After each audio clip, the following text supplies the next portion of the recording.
Welcome to Newburgh, Oregon, and here we are about to kick off the first round of the playoffs for the 2026 Rocket and Roll High School Invitational, the second year of this tournament, and I could not be more excited. I'm Connor Larson, I'm here with Cody Carter, and we are just about ready to get rolling.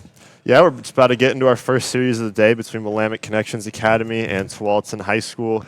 Willamette coming in as the third seed out of Group B from our round robin play, and Tualatin coming out as the 2 seed from Group A. Connor, what are you looking forward to in this matchup? Now, I'm really excited to actually see Tualatin make it here because they upset North Eugene to make it here in a Game 3 overtime. That was amazing to watch. We got to see it on our big screen. The finish for it was really incredible, too. Right at the bottom right, I don't remember who scored for Tualatin, but they've been putting on some good stats. I mean, I believe right here we have Tualatin as the highest amount of saves per game in the tournament. They've been playing a lot. They have total saves. They've made a lot of great defense here. And looks like we're about to just get underway.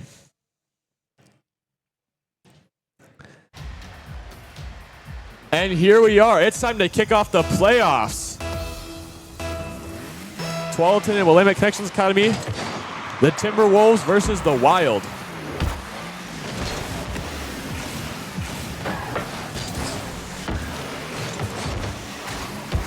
The Aftershock being read by Beaststorm. I'm a huge fan of that jet plane car. Now trying to get deep into the Willamette corner. Trying to get Tualatin now trying to push the ball upfield. Not able to make a touch. Shot opportunity for Willamette Connections. Denied away. Now Tualatin on the press. Dark Matter looking to clear this ball downfield. Looking to be received by Willamette Connections defender. Both teams really just looking to kind of feel each other out early, it seems. Not a lot of aggression. Not too much going on here. Bit of a double commit there, though. Now Tualatin looking to get this ball out of their corner. Now we've got some hilarious names that I cannot lie. I'm not going to be able to keep a straight face to commentate. Oh, hard shot on target, saved away by Blah Blah. And speaking of funny names, that's one of them. But an incredible save. One of the star players for Tualatin in their fair series. Keeps keeps the hearts beating for Tualatin in Game 1. Definitely some interesting names, as you mentioned. Ooh. Just barely off the mark for Tualatin.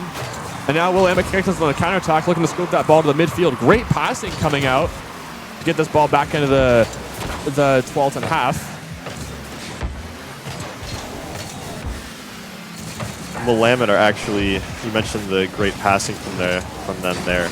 It's interesting to see because they are coming into this series with the lowest total assists out of every team in the tournament. So it'll be interesting to see if the game plan has maybe changed or that's sort of just a situational thing.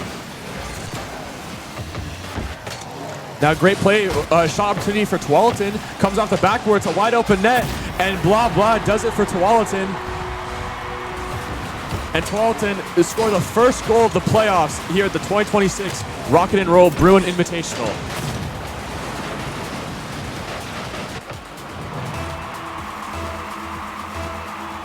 Second kickoff of the game. Another kickoff win for Tualatin. Been able to keep that ball securely into the Willamette Connections half with minimal pushback.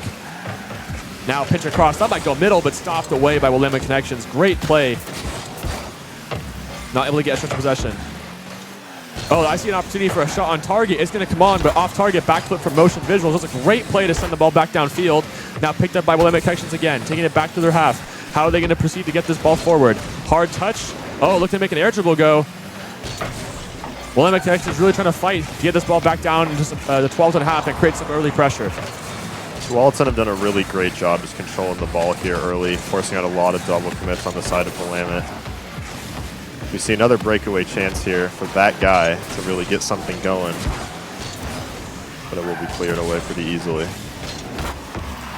Great touch by Dark Matter trying to get this ball downfield.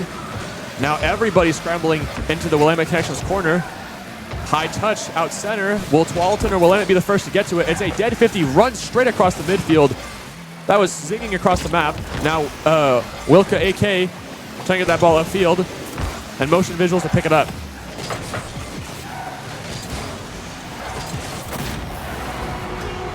And now the second goal for Tualatin by, again, one of these hilarious funny names, No Way That Guy. That is an incredible shot to get it back in. and a 32-mile-per-hour roller gets Tualatin a 2-0 lead. It's really these midfield 50-50s that have been killing Willamette here early. Both goals come as the result of either a 50-50 or a double commit. Something that I'm sure they're not happy with. Ooh, that but was a nearly great, an oh own my goal gosh, here. that almost went into the own net. Willamette not able to punish. And now Tualatin escape with their lives. They got away with murder there. Another opportunity for a great goal, but saved away by Dark Matter. Some more midfield play. Nothing too threatening here for either side. Bouncing off the corner, high ball for Willamette to work with. They take a shot on target. Tualatin able to deflect away for free. I mean, the one thing I've noticed already is it seems that Willamette Connections just keeps going to that corner, and Tualatin's like, yeah, bring it on. Keep taking it to our corner, and we are going to set up counterattacks. But that will not be the case, as Willamette will get on the board. A great hustle downfield from Tualatin. It's blocked off by an amazing cut from Motion Visuals. Now you can see no way that guy not able to react in time. There again, one of those funny names. I'm not going to be able to keep a straight face. I'm sorry today, but this is going to be one heck of a funny series to start this tournament off. Great series when it comes to names. Not too great for us, but here we are. We'll make do. Now Tualatin looking to get this ball out of their corner. Motion Visuals trying to pick it up again. B-Swarmer tries to go for the backflip, not able to get a touch. And now we are stuck in the Willamette Connections half. Flying Tualatin player coming through, not able to make the touch. Can that ball still go flying in? Touch back upfield and gets cleared away by B-Swarmer. And now they desperately need to get this ball outfield. 30 seconds left. Time is running out if you're Willamette Connections to start this series off strong. More of those 50-50 slow plays through the midfield that are really going to decide this one, it feels like. Plenty of time left if you're Willamette to try and get something going. But that time is getting scarce. 10, 9, 8, 7, 6. You can hear the crowd counting down. It's getting desperate for Willamette here. Can they score this ball in? Shot opportunity. Tualatin able to deny the ball and keep it in the Willamette Connections half. Tualatin start off 1-0 and take the first game of the playoffs. Great game for Tualatin to start. You really see that defense that we talked about earlier coming through in the first game. I mean, 22 saves in the tournament so far and really kept them alive at the end there. It was really smooth from Tualatin. I mean, I've seen this high school compete in so many sports. This school strives for excellence. So many state championships in basketball, football, all of these different sports. And now I'm really excited to see what the esports team has here. But on the other side, you look at a school like Willamette Connections. This is such a special opportunity for them. Online schools, often they go sign up for their regular school sports teams. They don't end up competing and representing their online school. They go represent the local school in their area. So this is really a first and unique opportunity in history for young athletes to be able to represent their school. And this is something truly, and I've been thinking about that all the time, of just when you're a Connections Academy student and the classmates you have are scattered across the state, this is really the one time to really get to know the people you are with. And together. I mean, when I was in high school, I had so many people tell me that if you only go to school and wake up and go to school and that's all you do, you're missing 60% of high school. And this is Willamette Connections Academy's attempt to fill in that other 60% of high school that these kids are missing out. And I'm a huge fan of it. I'm all for Willamette Connections is doing here. And esports is just a great opportunity for these online schools, like you said, to really get an opportunity to compete at the highest level. And it's just a unique experience for these players. Now, car change from B-Swarmer back to the Octane. I'm a huge fan of that car. That's a nice-looking car. But speaking of more nice-looking cars, AK trying to take this ball off wall. Willamette trying to get the ball down to the 12th and half. Not able to take it away. Couple opportunities here early for Tualatin to really get back in front, get back in that lead that they had similarly in game one. But a counterattack here for Willamette will go right off the crossbar. The follow-up also saved. That guy really putting in work, if you will. And I'm thinking I can hear a little bit of the players. When that ball came off the backboard and wasn't secured in, I swore I just heard and I can't tell whether that was from Tualatin understanding what they just got away with, or if that was Willamette Connections understanding the chance they just missed. But incredibly close attempt. Great bang of the ball down by Tualatin. That's a tough ball for Motion to pick up. The Dark Matter tries to pursue him, but greatly blocked away by Motion Visuals. Incredible defense here in game two. Much different start to the game as well. Start of game one, there's a lot of just banging the ball back and forth, a lot of midfield play. This game feels much quicker, We've already had a few opportunities like that one. And it goes rolling in for Willamette Connections, and they take their first lead of the series. First lead, indeed. Beastswarmer just able to pick him off at the midfield. Tualatin, no one back, just rolls into the bottom corner. Kickoff win for Willamette, now to chase it down back into the blue corner. And that's something that they've been desperately trying to get into. Willamette has been trying to find ways to get extended stays on that Tualatin half of the field. And they are compressing down Tualatin hard. Players able to circle in. And it seems like Willamette Connections at the start of this game have always been the first person to circle back on this ball. Yeah, Willamette Connections have been much, much better at following each other up this game, controlling the ball. They've had a lot more opportunities already than they did in game one, only 2 minutes in here. It just looks like a much cleaner game overall. This could be another chance, but it will go off the crossbar for Beastswarmer. Now great opportunity nonetheless. Close attempt. I mean, you can see, I'm also loving getting to see all the family in front of me and seeing all the Willamette Connections family just react and wince at every attempt. It just seems like the energy in this room is palpable. And there's nothing more that this audience wants more than goals. Like we mentioned earlier, this is just another great opportunity, especially for the Willamette Connection guys. You know, online high school, you don't get a lot of chances to play with fans or play anything in front of your family, really. This is a new experience for them, new opportunity, and you know they want to put on the best for their supporters and their family here. But Tualatin have something to say about it, and they've actually been able to transition and start making some extended stays on the Willamette Connections offense. That's a bump attempt if I ever seen one, but not able to come through. Hard shot from Tualatin, not able to tie the game, bounces off both posts, but still goes in. Dark Matter, the lead player for Tualatin, ties the game in game 2. Crossbar almost able to help out Willamette Connections there, but they can only do so much. That fourth player, as some may call it, not able to keep it out. The post, often the most terrifying defender in Rocket League, and the one that no matter if you have a wide open net, you've always got to remember about those 3 extra defenders, 2 on the post and 1 on the crossbar. But Motion Visual is not going to hit either and not let any defense stop his way. Yeah, and he gets his lead back to Tualatin, or Willamette Connections, excuse me. A beautiful shot, top bins from Motion Visuals. Unsavable, really. Like you said, avoiding that 4th defender, the post.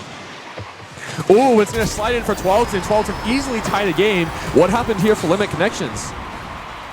Just a gap on the kickoff, really. Wow. I mean, yeah, AK just not making contact on the ball with that one. Truly unlucky.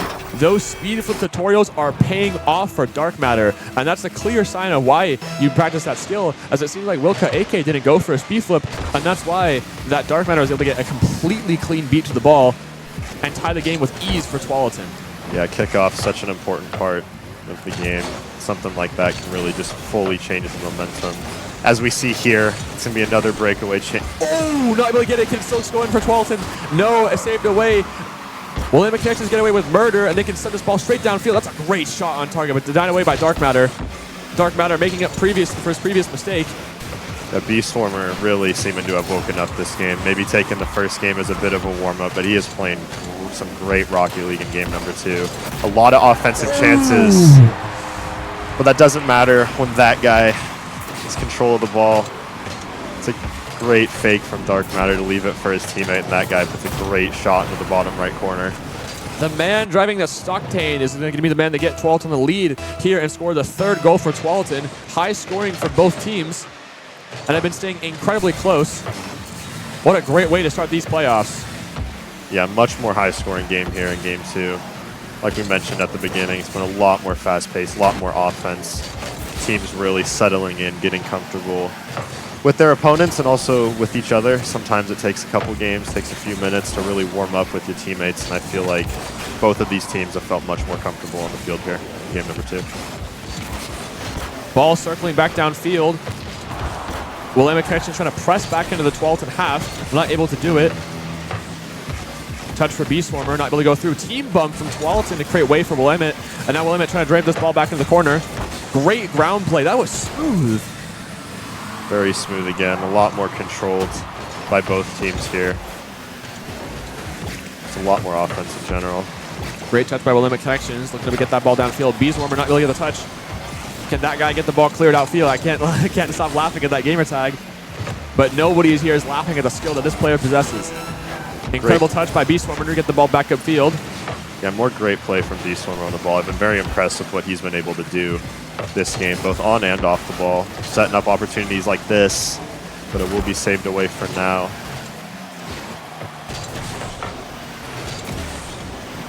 Beastswarmer now trying to hit the ball downfield. We're at 10 seconds again as the crowd counts down. Willamette Connections, you got to score now if you want to keep yourself alive.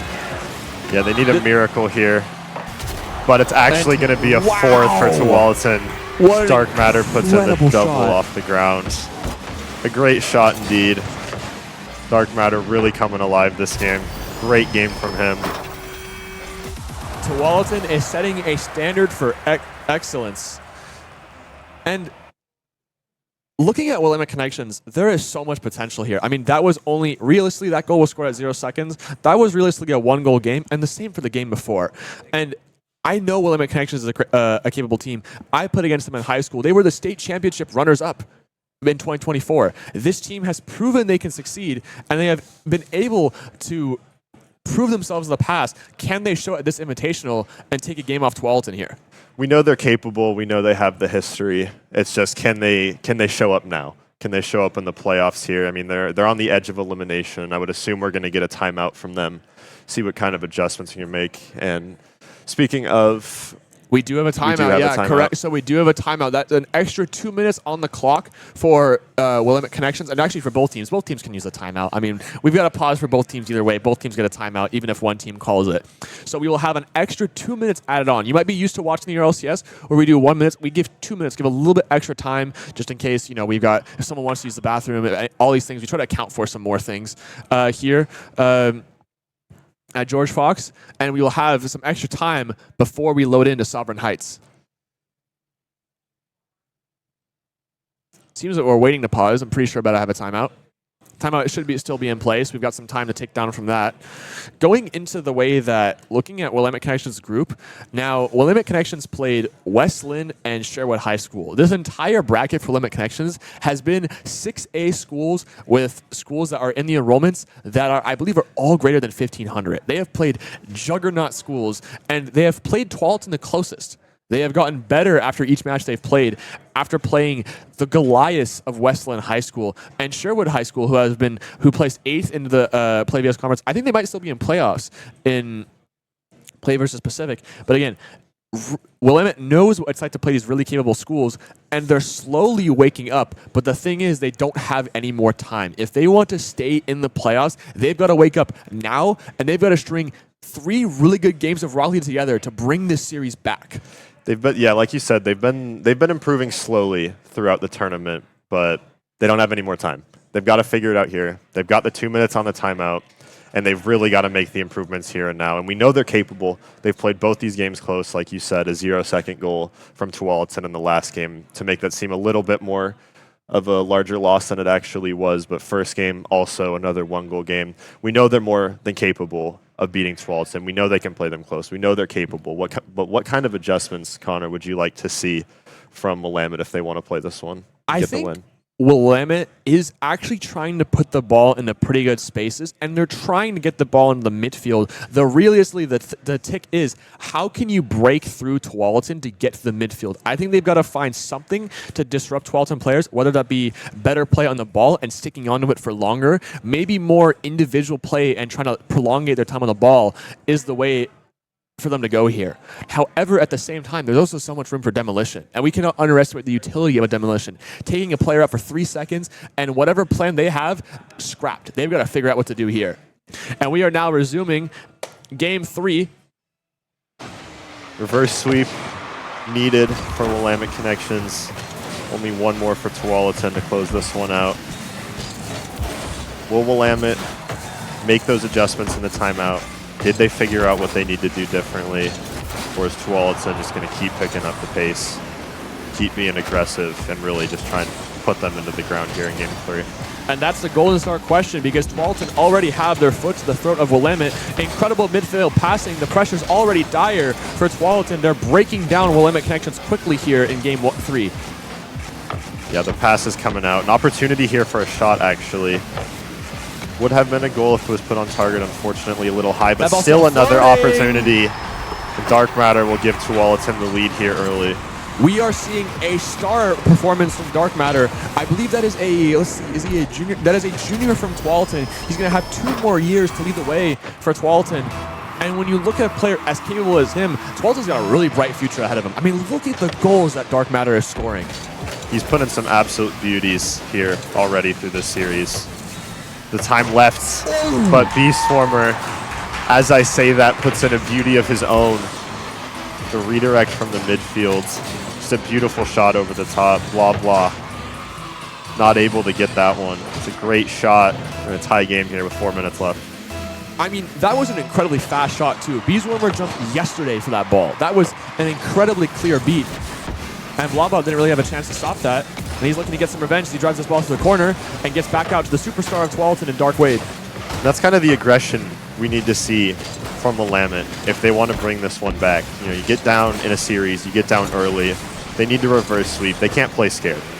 We know that. If you want to reverse sweep, you've got to be aggressive. You've got to score these goals. You've got to really get some momentum on your side early. And maybe that goal for Beastformer is exactly what they needed. Now, attempt, Tualatin, that was a great deny. I believe, who was that on the background? I think that might have been AK. That wasn't able to see that quickly. Went by so fast, but an incredible save. That was actually a really good shot attempt by Tualatin, denied. But this ball comes flying back at Dark Matter up again. Oh no, the Grim Reaper's back to work. Infield pass, and it's a shot in for that guy. Dark Matter putting in some incredible plays for his senior teammate. No Way has really been that guy in this series, putting in every goal. Not every goal for Tualatin, but it feels like it. Scored truly some great goals this series. Him and Dark Matter really been connecting offensively. I mean, looking at this, I mean, this is a great way for No Way, that guy as a senior, to fight and show off his success as a senior. But Beastformer has something to say about it. Beastformer does not want to lose this one. He's been single-handedly keeping Willamette connections in this one. It's been their only source of life on offense throughout this series, it feels like. He's going to have to do a lot more if they want to bring this one back. Looking into what is it as well, both teams have one senior, and that is in AK from Willamette Connections and No Way, that guy in Tualatin. And this is both an opportunity that I imagine is desperate for these guys to try to keep some life into their tournament still, to go for the win and end their senior year on a win. And we've seen, I mean, I've seen both these teams do incredible things. I think both Tualatin made playoffs and Play VS, Willamette Connections just shy of it, and Tualatin are showing why they made the Play VS top 16 over Willamette Connections here, as Dark Matter scores again. Yeah, Willamette have really had no answer for Dark Matter in this series. He's had so much time to do whatever he wants, and he is really punishing it. He deserves much more respect on the ball than he has been getting. But a kickoff strat almost results in a goal. Ooh, and you know us, you know how much we love our kickoff strats here at George Fox University. A kickoff that was pioneered by the French club Carmine Corps. The idea of 2 players both going for the ball on each side to send that ball flying down the field. And it worked well for Tualatin, actually, but however, there was a Willamette Connections defender in the way, stopping it. Yeah, as we can see, it's one of those things that works at any level. Kickoffs, a very volatile part of Rocket League. Truly shift the game either which way.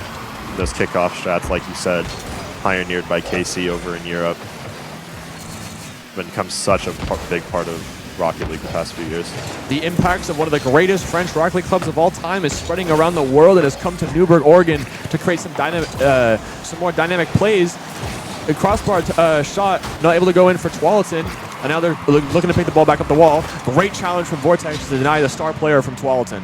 There's a lot of panic on the back line from Willamette there, and you got to feel like if they want to bring this one back, if they want to even feel like they have a chance at the reverse sweep here, they've got to really settle down. They've got to take control of this ball. They've got to communicate with each other, as we see another double commit there, and it's just going to be another goal. It's another panic on the back line from Willamette, and that guy is there to punish it. It's getting desperate here for Willamette Connections, but they are fighting closely. Unfortunately, one error in the ball causes the whole team to go, wait, what? This ball's coming back into our net? A rude surprise for Willamette Connections, and Tualatin capitalize off of it. The Timberwolves are swarming. They are, but another chance off the kickoff like we talked about. can shift the momentum so quickly. It's a great touch off the backboard from Beaststormer, but there's just no follow-up for Willamette. Really no threat. Feels like their offense, well, they've had the chances, it just hasn't really been threatening because of how slow they are to follow up. As much as Willamette Connections has been adapting, Tualatin have seen it coming, and they have created some painful counterattacks that Willamette Connections have not been able to door. This ball comes flying back down to the corner. Oh, a possibility to get the... That was a great fake, actually. I can't tell whether that was an intentional fake, but it did convince Dark Matter that a touch was going to be made, and he was not able to block the complete shakeaway of the ball. Yeah, 40 seconds left, 2 goals. They've got the ball in the right spot. They've got it on the blue end of the field, but this might just be a counterattack, and it is. And it's a... Sorry, you go ahead. It's another counterattack for Tualatin, just off an overcommit upfield by Willamette. It feels like that's been the story of this series. This is Dark Matter punishing the overcommits, putting in another goal for Tualatin. I mean, realistically, he has been the only player in this lobby that has been capable of walking the ball across the entire pitch of the field by himself. Doing that at this level of Invitational is a great sign for his career.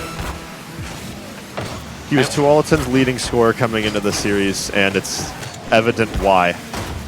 Truly seeming like he is the most capable player in this lobby, as I think he might find another here, and he will. It's his 4th goal of the game and the 6th for Tualatin. 19 seconds remaining. Willamette Connections need to score incredibly quickly. However, it seems the gravestone has been written, and it seems like the Tualatin just might be advancing into the semifinals to play the Westland Lions. Yeah, Tualatin 19 seconds away from the semifinals.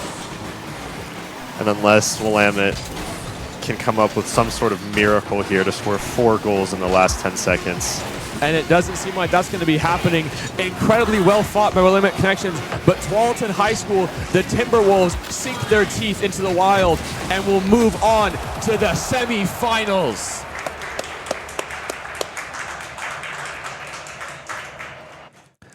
Great series, top to bottom from Tualatin. Couple close wins to start it, but in that game 3, they really came alive, just dominated. What a series for Tualatin, and what a great way to start off the series. I mean, I can see proud eyes in the director of Tualatin, who I'm staring straight at right now. Incredibly good performance from Tualatin here. And this wasn't Willamette Connections underperforming. This was a terrifying Tualatin. And they made playoffs for a reason. They are showing themselves as one of the best teams in the Pacific, one of the best schools in the West Coast, and they have now secured themselves a date with West Linn, one of the greatest Oregon teams of all time, the most ancient superpower that our state has to offer. A lot of history with West Linn. Will definitely be an interesting matchup to see what a guy like Dark Matter can do going into a series like that. We saw how dominant he was in the series here against Willamette, but will he be able to recreate that same success against a team like West Linn? And that's the question. I mean, there's some talent on West Linn that is terrifying and sends some shivers down your spine. But before we go to that, we've got another match on our hands. We've got Sherwood and North Eugene, the Bowmen versus the Highlanders, 2 legacies donned in crimson, going to take it on in the match 2 of this. Winner will play Tanino after this. And we are on our way to get into that next match. Again, Newburgh, Oregon, thank you so much. Thank you, Newburgh, Oregon. That was an incredible first showing, and we will be back into our next series shortly soon. And we'll see you guys later. Mute.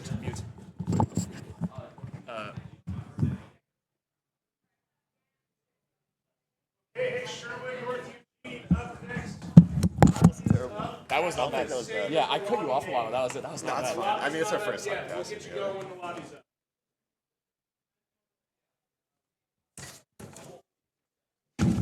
Hey, notes are coming your way.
Yes.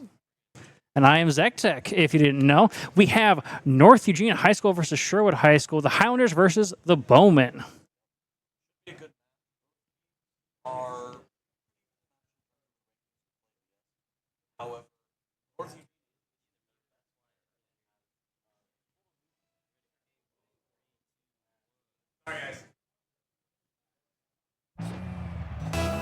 All right, getting started right here.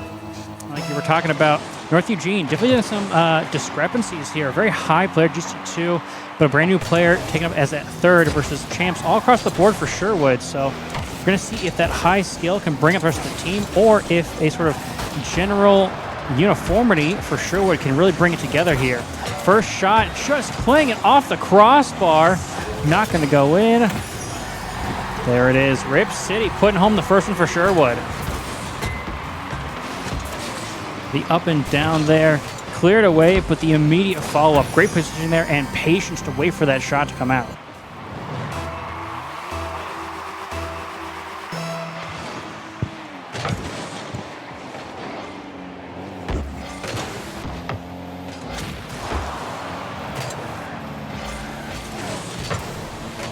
Another shot on net. Great block defensively there.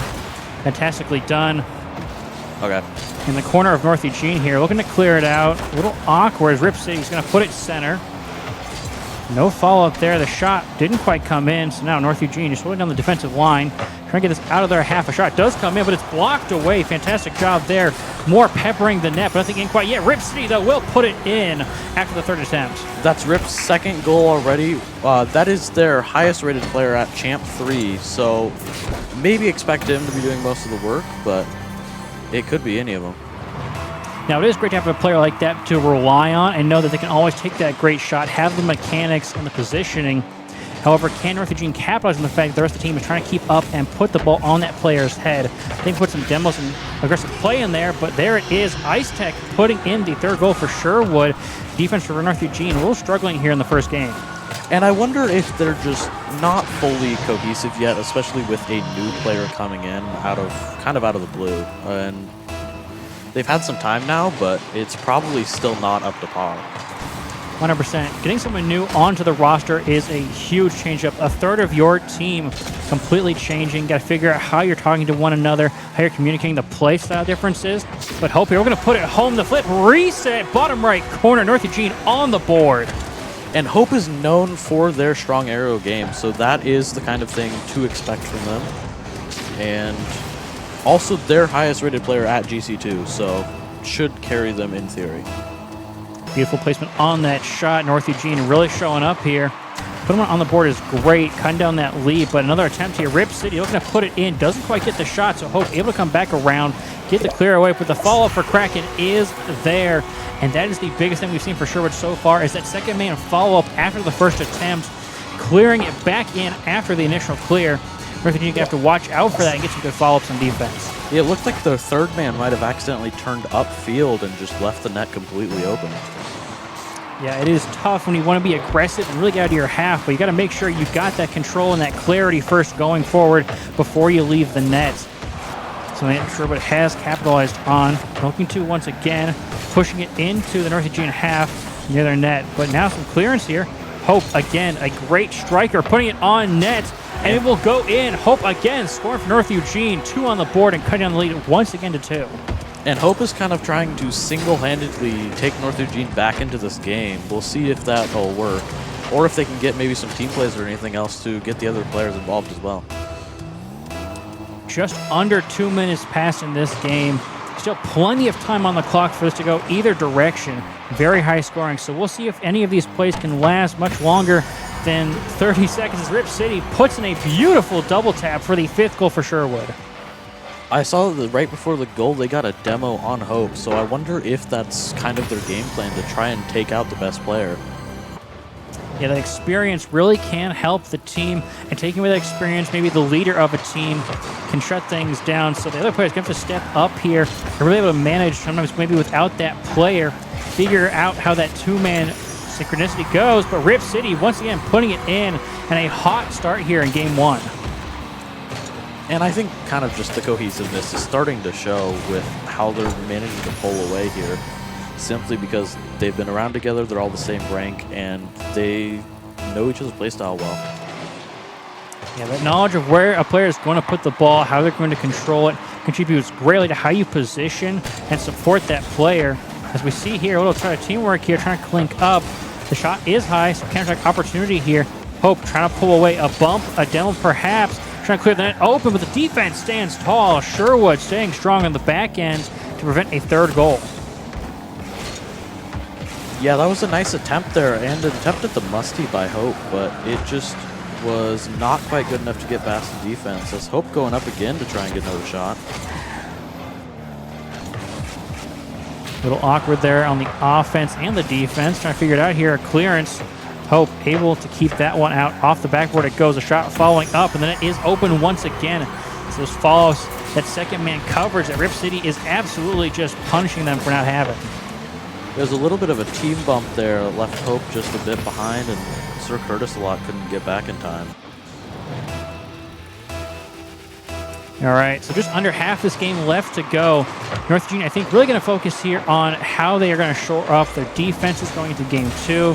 Try to get some synergy really going in this game. Because I think right now you don't really focus on the winning. You want to focus on the teamwork, how to improve the play so that going forward you can get that much stronger going into game 2 and 3. Yeah, and it looks like they've kind of just kept North Eugene in defense and are trying to just boost starve them, get them, and there's another goal. Looks like a bit of a runaway now. Sherwood really capitalizing off those demos. A little fake out there. That's tough as two players go for the ball, but Kraken, great job getting on top of that one. The speed is there. North Eugene, can they keep up? Trying to figure out how to go into the second game. As the last minute and 50 here, I think just going to figure out how to pull it together. Hope has been great for this team, and we'll see once again another fantastic aerial play, looking for some control. Trying to find Curtis here to push out. Not quite going to happen yet, though. A center shot. Fantastic job, and Hope going to pull out, try to let her teammates come on in. And that is where you want it to really come together, is trusting your teammates, letting that rotation flow, not necessarily forcing players to stay stagnant in any way, but coming together. Hope now push them forward, and that will be in. A fantastic third goal. Yeah, Hope has really been putting on a show with their aerial plays, getting another just plain beat with a little bit of help from the teammate. And that's the one good thing that's really been going for North Eugene, is the aerial plays by Hope. Yeah, they've had, again, fantastic job capitalizing the opportunities for their teams have given them. And, a good pusher for Sherwood. Off to the side. North Eugene trying to keep up into the midfield, taking some time here. An aerial goal from Rip City would be something they're going for. Some flashy mechanics. I think really trying to burn some time off this clock. Let this game die out and see if they can move on to game 2. But Rip City, again, putting one home. They have to keep that pressure up, and Sherwood really just hammering down to make sure they solidify this game 1 as just an absolute runaway. And Sherwood came into this as one of the favorites. They had their only loss being to West Lynn, who them and Tonino are generally considered the top 2 teams. So it's a pretty good showing for them so far.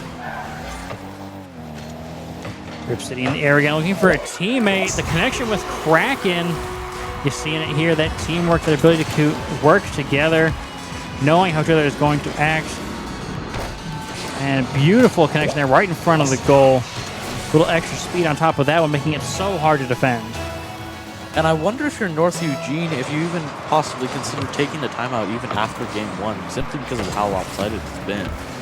Normally not really a strategy to take an early timeout, but they need to probably figure something out quick or it's going to get away from them.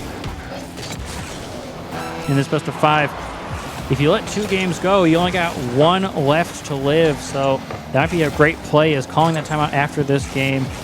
Really kind of reset the mental, get some communication going. Now that you've seen all of their offensive capabilities here, Sherwood really showing them what they can do. Now they can plan against some of that, see how to shut that down, work around it, and really what their game plan could be going forward. As we will go down to the last few seconds here and end Game 1 shortly, as the ball will stay up for now. Both teams wanting to keep this one up, see who can score off of it. A shot, and it will die. Sherwood taking game 1. So that was quite a strong showing by Sherwood with a 10-3 scoreline. We'll see if North Eugene consider taking a timeout here or if we go straight into game 2. And Hope, again, we see topping the scoreboard here. A fantastic job. Sir Cuts-a-Lot coming in, supporting with that assist, some good saves. And Kaglich really showing up, getting a save on the board, which is fantastic. Obviously, those new players stepping up, getting that experience. I think experience here is going to be huge for North Eugene. They are the only returning team from last year's Invitational. Yeah, which and is so huge. Some of these players, knowing what to expect, can share that with Kaglich and really get them accustomed to what they're experiencing here. Yeah, definitely. We'll see. No word yet if they're timeout or we're going straight in.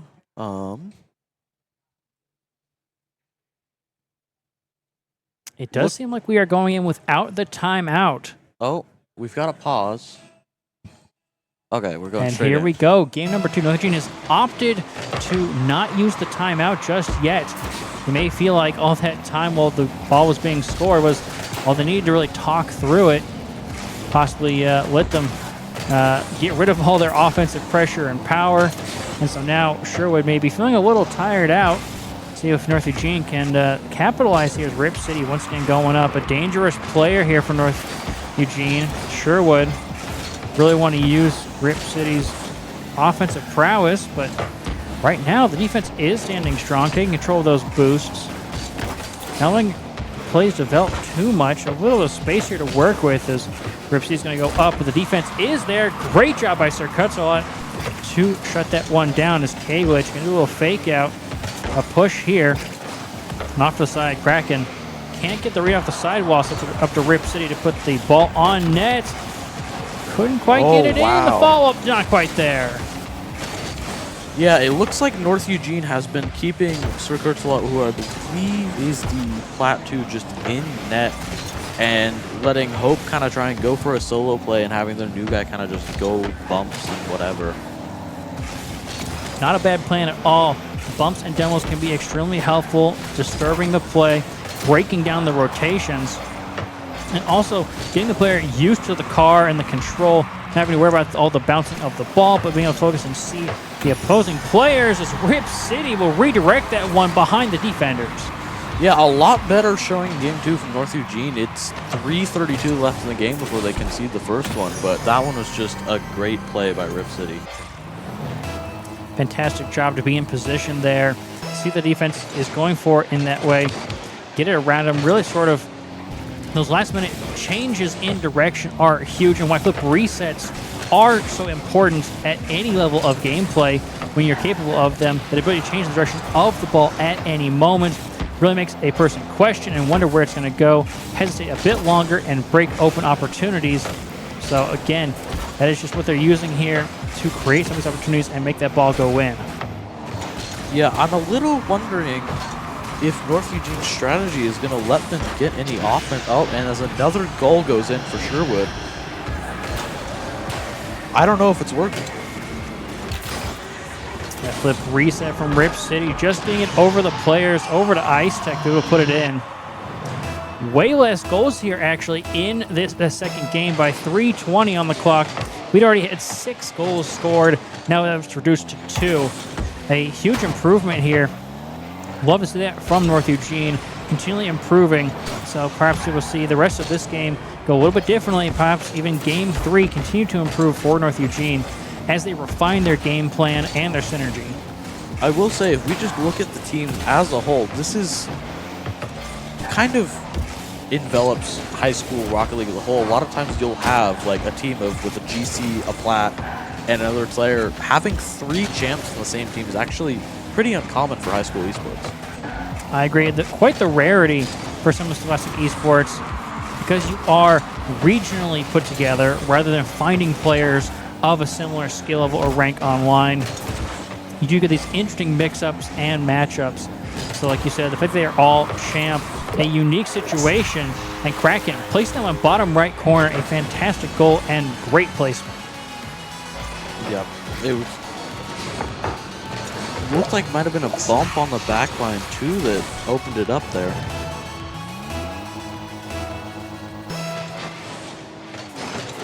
The double kickoff. Looking to get something interesting going here. And something we've seen in North Eugene a lot of the tournament and in the group stage was the fact that they like to use kickoff strats, change it up, make the other teams question how this ball is going to start off the kickoff. And I really like to see that. Something not a lot of high-level teams actually do and use. Something you can implement in any form of gameplay at any level is how you do that kickoff. How many players are going? Do you fake? Do you demo? Which boosts are you controlling? And all those variables can throw an opponent off enough to score very quickly. Yeah, and a lot better pressure in this game from North Eugene, or rather relieving of pressure and getting it out. Oh, just a miss there by Rip City, kind of uncharacteristic of them. As we come down to about a minute left, and there's an open net for Kraken. Go out for the side and Kraken smashing off that angle.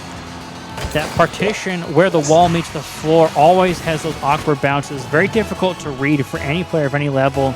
And so just getting that perfect bounce to put it on net. Not sure if that was on purpose or not, but Kraken here off the kickoff, placing it again, bottom right corner. Really liking that particular spot on the net. And I think this time the kickoff strats from North Eugene kind of backfired in their face. They sent the middle guy only, and it ended up not working at all. A viable strat when you've practiced it and have that skill to pull it off, but sometimes it can be very dangerous not having one of the closer players go for that ball. Allowing the opponent to hit the ball first does give over some amount of control. So relying upon that counterattack ability and try to wrestle that control away is dangerous here as Kraken. Great job to trace that one, follow it up, and get the shot on net. Another for Sherwood. And I'd assume we're going to be seeing a timeout from North Eugene after this game, just to try and pull it together, try and salvage this series. 53 seconds left, and like we were saying, holding Sherwood to way less goals than last game. North Eugene showing continual improvement, which is what you love to see, even just game to game. You know, there are many days where you see how the players not improving over the days, sometimes even the weeks or the months, but the fact that some of these players are improving in the 5-10 minutes it takes to complete one of these games is a huge testament to their hard work and will to continually put pressure on, improve themselves, and focus on how to help their team. As Rip City, again, showing off their fantastic aerial control. Yeah, and I mean, I think it's probably the play going against a team that has a brand new player and a plat 2. It's a lot harder for new or newer players to defend in the air. So going for those air dribbles and stuff like that is probably part of the reason they're scoring so much. Kind of that idea of things you haven't seen before, you can't prepare for. Now that's sort of the goal of some of these kickoffs North Eugene has gone for. But like you were saying, those aerial plays, some of the players haven't witnessed or occurred yet. And so and we get a Brazil. 7-1. Getting North Eugene on the board, which is great. We are not going scoreless, and that has got to be fantastic for North Eugene's hopes going forward. Actually, the fact that they are still able to score, and it is not entirely hopeless, as Sherwood does have cracks in their armor. And it's not entirely hopeless because all of their goals so far have come off of hope. You are very, very right, and I love that play on words. 100%. Ice Tech able to carry this one in at 0 seconds, putting it in. And here we go. We will go to Game 3, Sherwood on match point. Yeah, expecting a timeout here, but it is possible North will just keep going. Looking ahead, the winner of this team will face Tenino in the semifinals. And the loser will move on to the consolation match against Willamette CA. I think that match will be a very fun one to watch, so make sure you stick around for that. But like you were saying, It is going to be an interesting semifinals matchup for whoever wins this. Looking like Sherwood, but you never know. Crazier things have happened. Reverse sweeps are not entirely uncommon. And so this could come back at any point. North Eugene still in it. That's why we play these series. We play every game because you never know what might happen. And like I said earlier, Tenino and West Lynn are the two favorites for this tournament, and Sherwood almost beat West Lynn in the group stage. So it'll be interesting to see if they do end up playing Tenino, how that game goes. Yeah, that change in length of series can be huge. And that extra time to figure out play style, create synergy, and find ways to find the cracks in the armor can be huge. Now, looking at this game here, North Eugene, like you said, do they take the time out, their last opportunity to, or do you just say, hey, let's just send it, we're going straight into it? Sounds like no timeout. And they will do it. And, maybe that's just what they are like, hey, that's what we need. Momentum. We had a goal. We have what we talked about. We just need to do it better. And so let's go here. Game 3.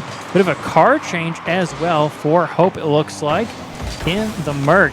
So we're looking to get some interesting plays with that. The card change does make it a bit harder to understand. No, Hope actually still in the Fennec. Someone else in the Merc, and I'm interested to see how that happens. And Kraken, though, putting one on target. Is it K-Glitch on the Merc now?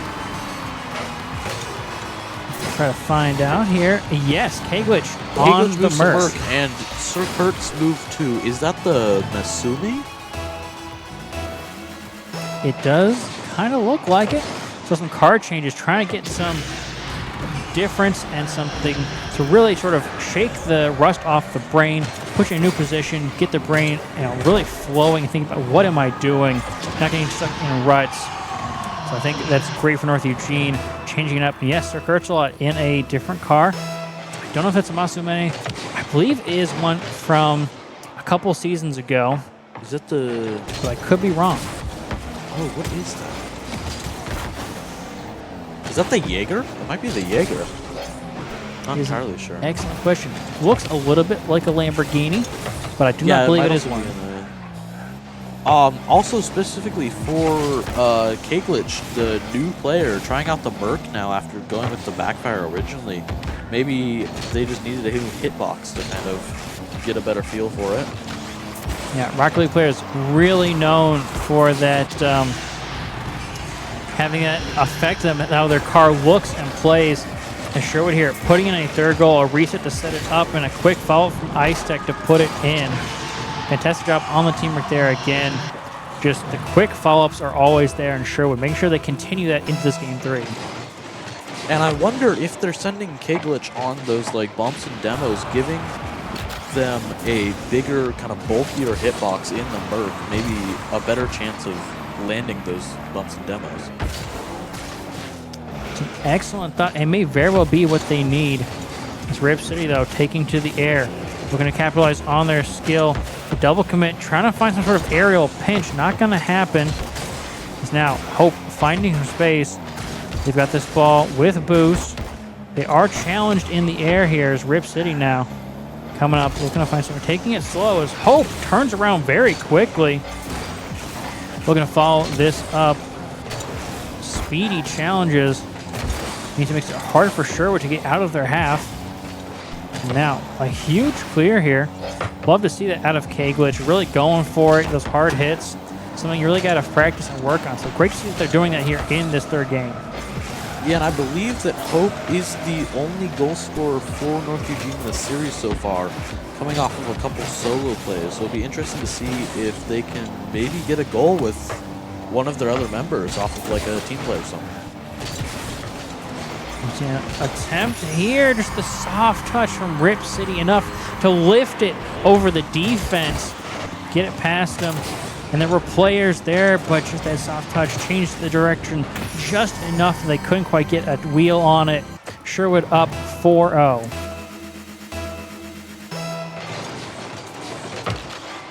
Off the kickoff going True Hope, who does not have enough boost to do anything with it. Rip City will get a dunk, though. Make it awkward for North Eugene.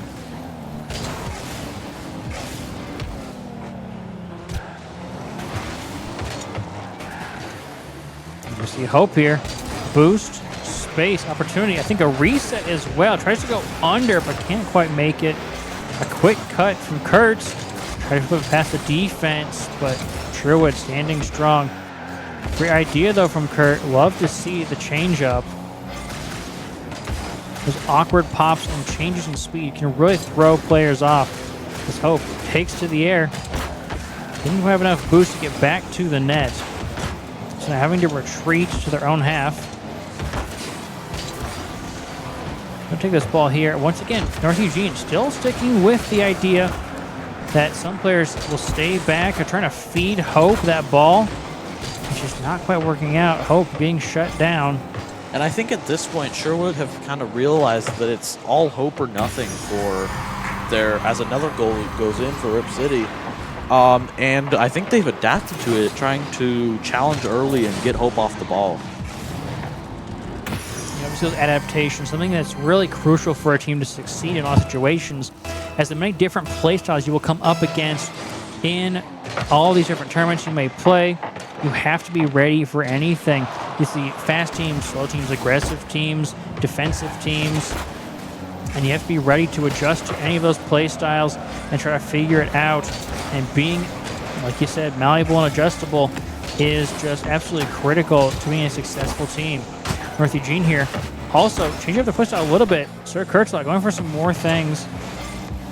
As Ice Tech forcing Hope to back up as a redirect from Rip City coming out of nowhere. We'll put it around to that bottom right corner. Yeah, Hope just got caught backwards there and couldn't do enough. And, oh, looked like a skim touch from Rip City there at the end. That was a nice shot. Very well done. Those are difficult to pull off in the underside at that right angle, but done right there very well. Another kickoff strat from North Eugene. Gonna be difficult looking for the bump there on the back line, but the defense stands tall, keeping that one out. Rip City, lots of boost and space. Great challenge by Hope to shut that one down. Kurtz supporting, looking for the defense. Ice Tech is there to the far side. Couldn't quite find it. Off the crossbar it goes as Hope finds boost. We'll get around Rip City here. Just going back for their own boost. Doesn't quite find it. Ice Tech getting a little caught up with them. Puts it center. Kurtz, can they put it on target? A demo will come through. Hope is here to the backboard, looking for the passes, the setups. Anybody there? Not quite. So now Rip City on the counterattack, taking it to the net. The reset is there, but no, the defense standing strong. And North Eugene beautifully done on that stop. And it showed one of the problems with what North Eugene's strategy is, where Hope had a pass off the backboard, but because they're keeping someone in net, there was no one to follow it up, and it led to a counterattack from Sherwood. As it looks like we're going to hit the ground for the end of Game 3 here. Sherwood with a 3-0 sweep. And maybe another goal, and that's it. Very well done from both teams, but Sherwood taking it solidly, showing that they are there to support one another and that unification of skills and working together. And I think, having all of that synergy you take into this match really helped them a lot. North Eugene did their best, honestly, with a brand new player and trying to figure out how to overcome the differences and the new synergy of a brand new team. Great job here, showing up, putting in that effort and that hard work. I think they have nothing to worry about here. It's just a continual improvement, and they can keep moving forward with their heads held high. And they get one more match in the show match before the finals. Absolutely. Looking forward to that. And after a little intermission, we'll be back with the semifinals. So don't go anywhere. We will be back momentarily.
After 2 incredible best of 5s before this, we're now on for the semifinals. Our first best of 7 of the day. 6A schools duking it out. The West Lynn Lions against the Tualatin Timberwolves. Welcome. I'm here. I'm Connor Larson. This is Kalani Turner. Kalani, how are you doing today? I'm doing pretty good. I'm excited to watch a good game of Rocket League. Now we're coming in after seeing 2 3-0 sweeps, Tualatin 3-0ing the Willamette Connections Academy, and we saw Sherwood 3-0 North Eugene. Incredible performances from both teams to make it to the semifinals, and now Tualatin are about to reap the rewards of their win with a date against West Lynn. Yeah, and I think you know a thing or two about West Lynn. Ooh, what can I tell you about West Lynn? I was playing against West Lynn when I was in high school, and Squirrels on West Lynn has been playing since his freshman year. And realistically, we see that rarely with high school programs taking so long to develop. Players stick out that long. But we have got 2 of the most ancient superpowers in the state of Oregon, both established in the year 2022. Some of the best Rocket League teams we have to offer. And here we are to get started. Newburgh, Oregon, get on your feet. Let's cut the riffraff. I don't want to hear any more 6A basketball, 6A football. Show me some 6A Rocket League. Newburgh, Oregon, get loud!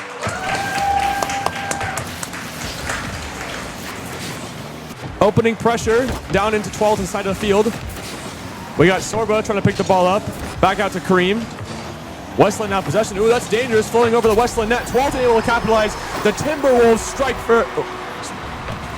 And Dark Matter, that is their star player for Tualatin, showing up early with a quick goal.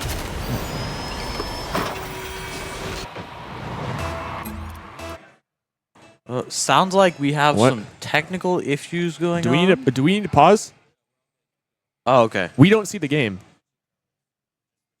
Okay, we're switching colors. Quick scoreboard fix, it sounds like. They had the Devin, colors pause. backwards. We need to pause. We need to pause. Oh, wait, no, we don't. We can't see. We can't. The broadcast can't show. Once we got a little broadcast tech issues here. Yeah, once they fix the overlay, we'll get back into the game. Sorry for ignoring you there. I know, but we can't. But the stream can't see the gameplay. Yeah, I want to make sure the stream can see.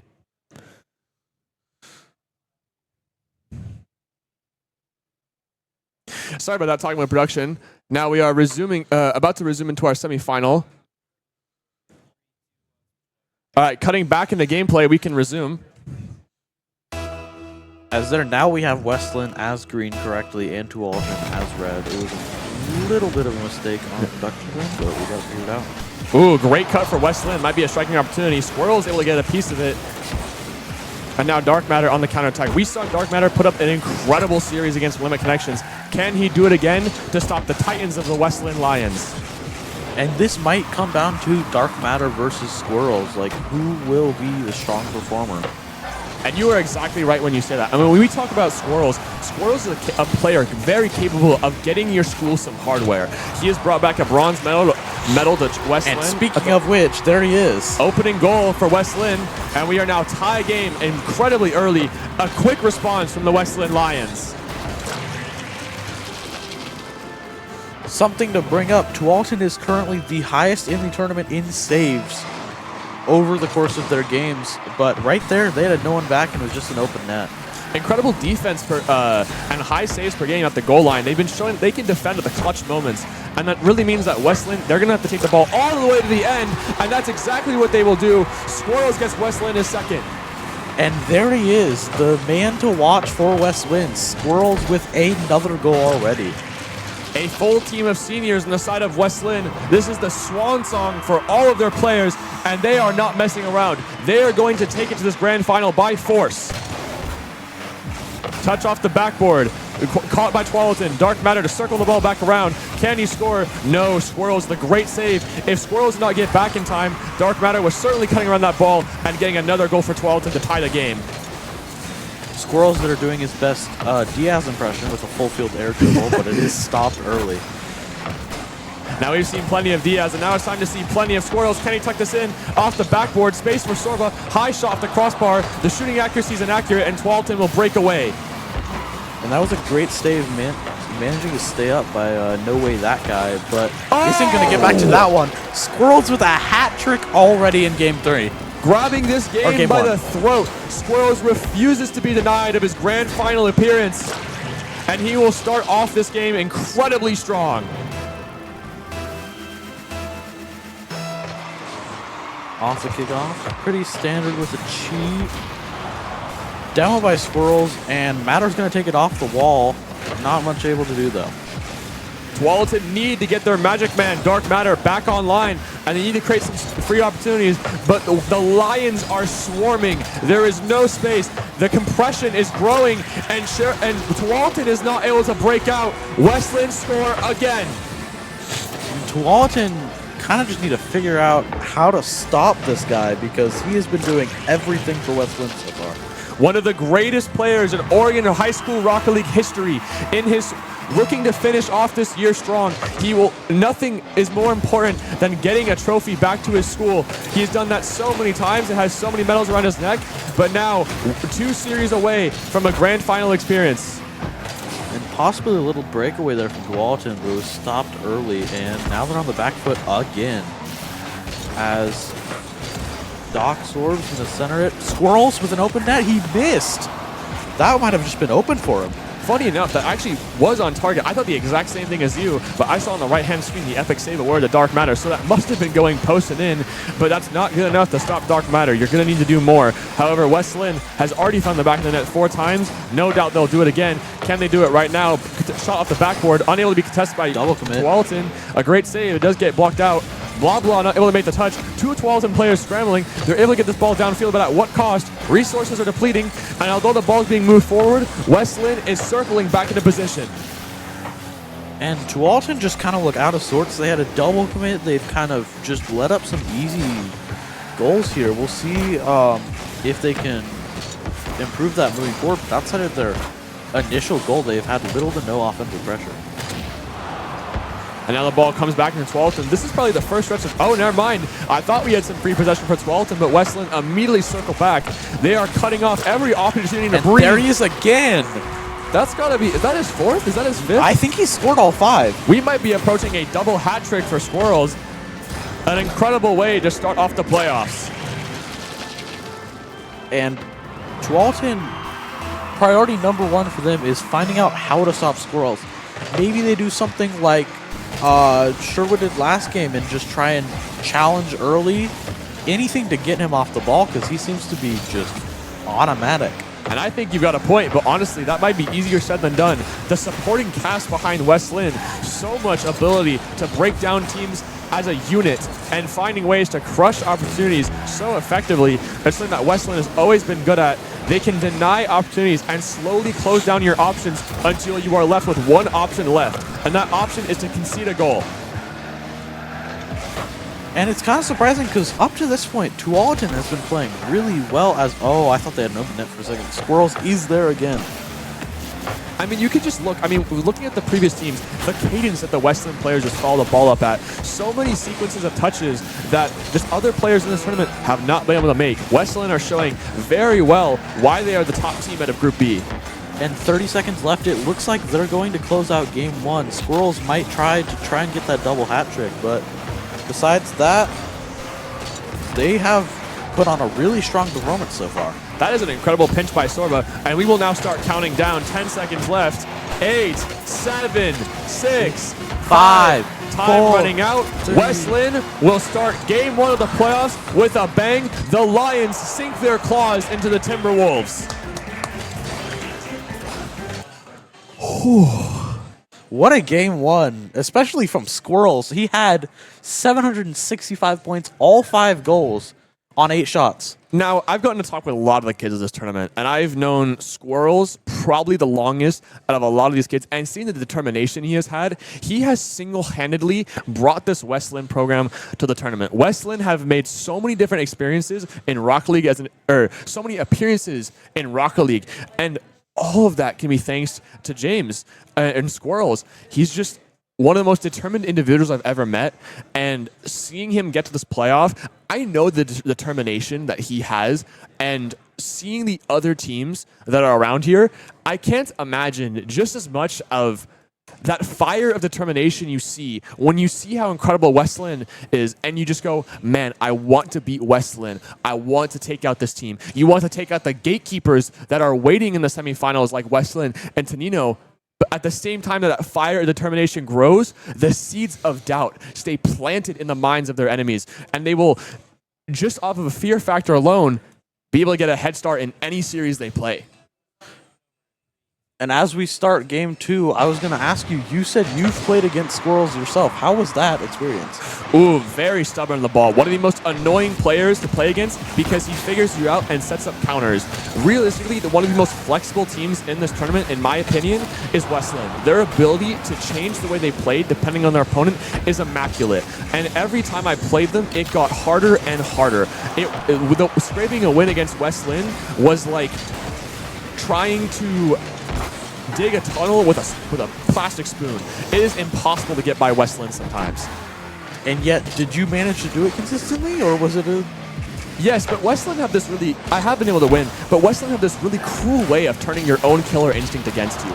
They make you come into their half. They try to get you to play aggressive, and then they just 50 the ball and keep it in uncomfortable spots. So all that time you're using trying to pressure them and trying to drown them, they're just soaking in that pressure and slowly using it to create a leeway to counterattack. And that's exactly what Squirrels will do here as he gets the first for Westland in game 2.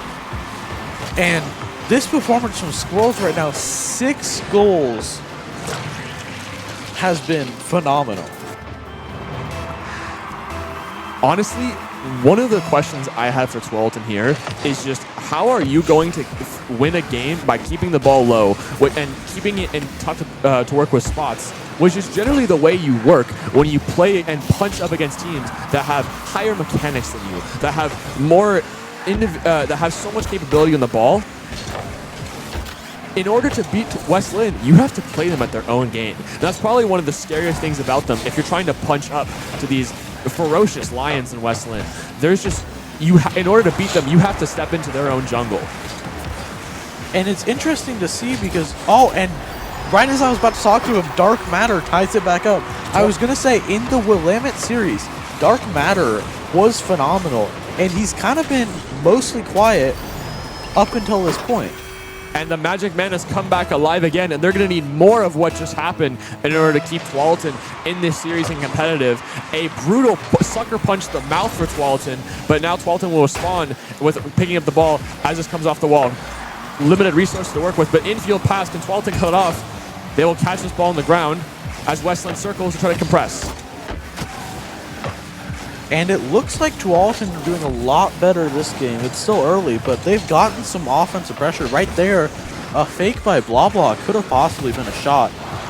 And they managed to stop the counterattack too. It's a lot better showing this game from Tualatin. Squirrels trying to make some really complex touches off the wall, trying to create free ways to get the ball downfield that Tualatin players can't contest. But Tualatin are responding well. They are soaking in the offensive pressure that Westland have been putting on. A great adaptation to the Timberwolves.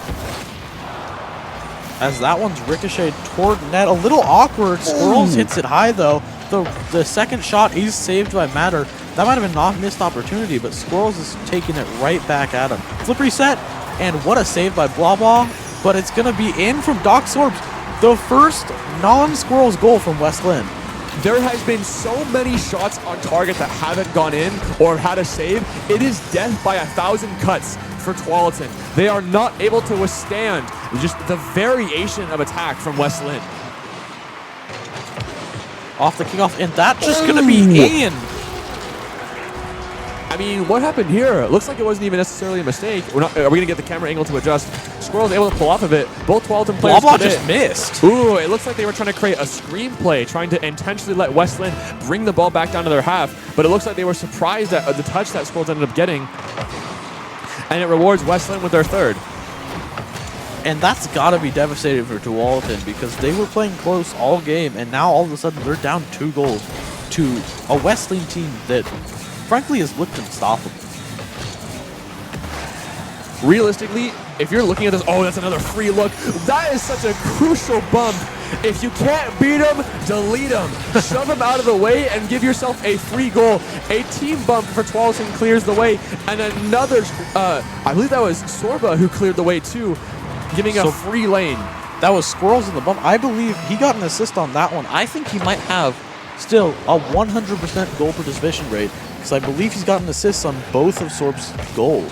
And that's exactly what you expect from Westland's Magic Man, the senior who's represented Westland for 4 long years, wearing that green and gold jersey with pride, commanding Game 2.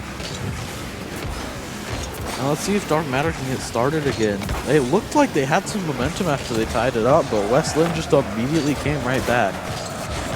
Low 50 from Squirrels, looking to get that ball off the wall.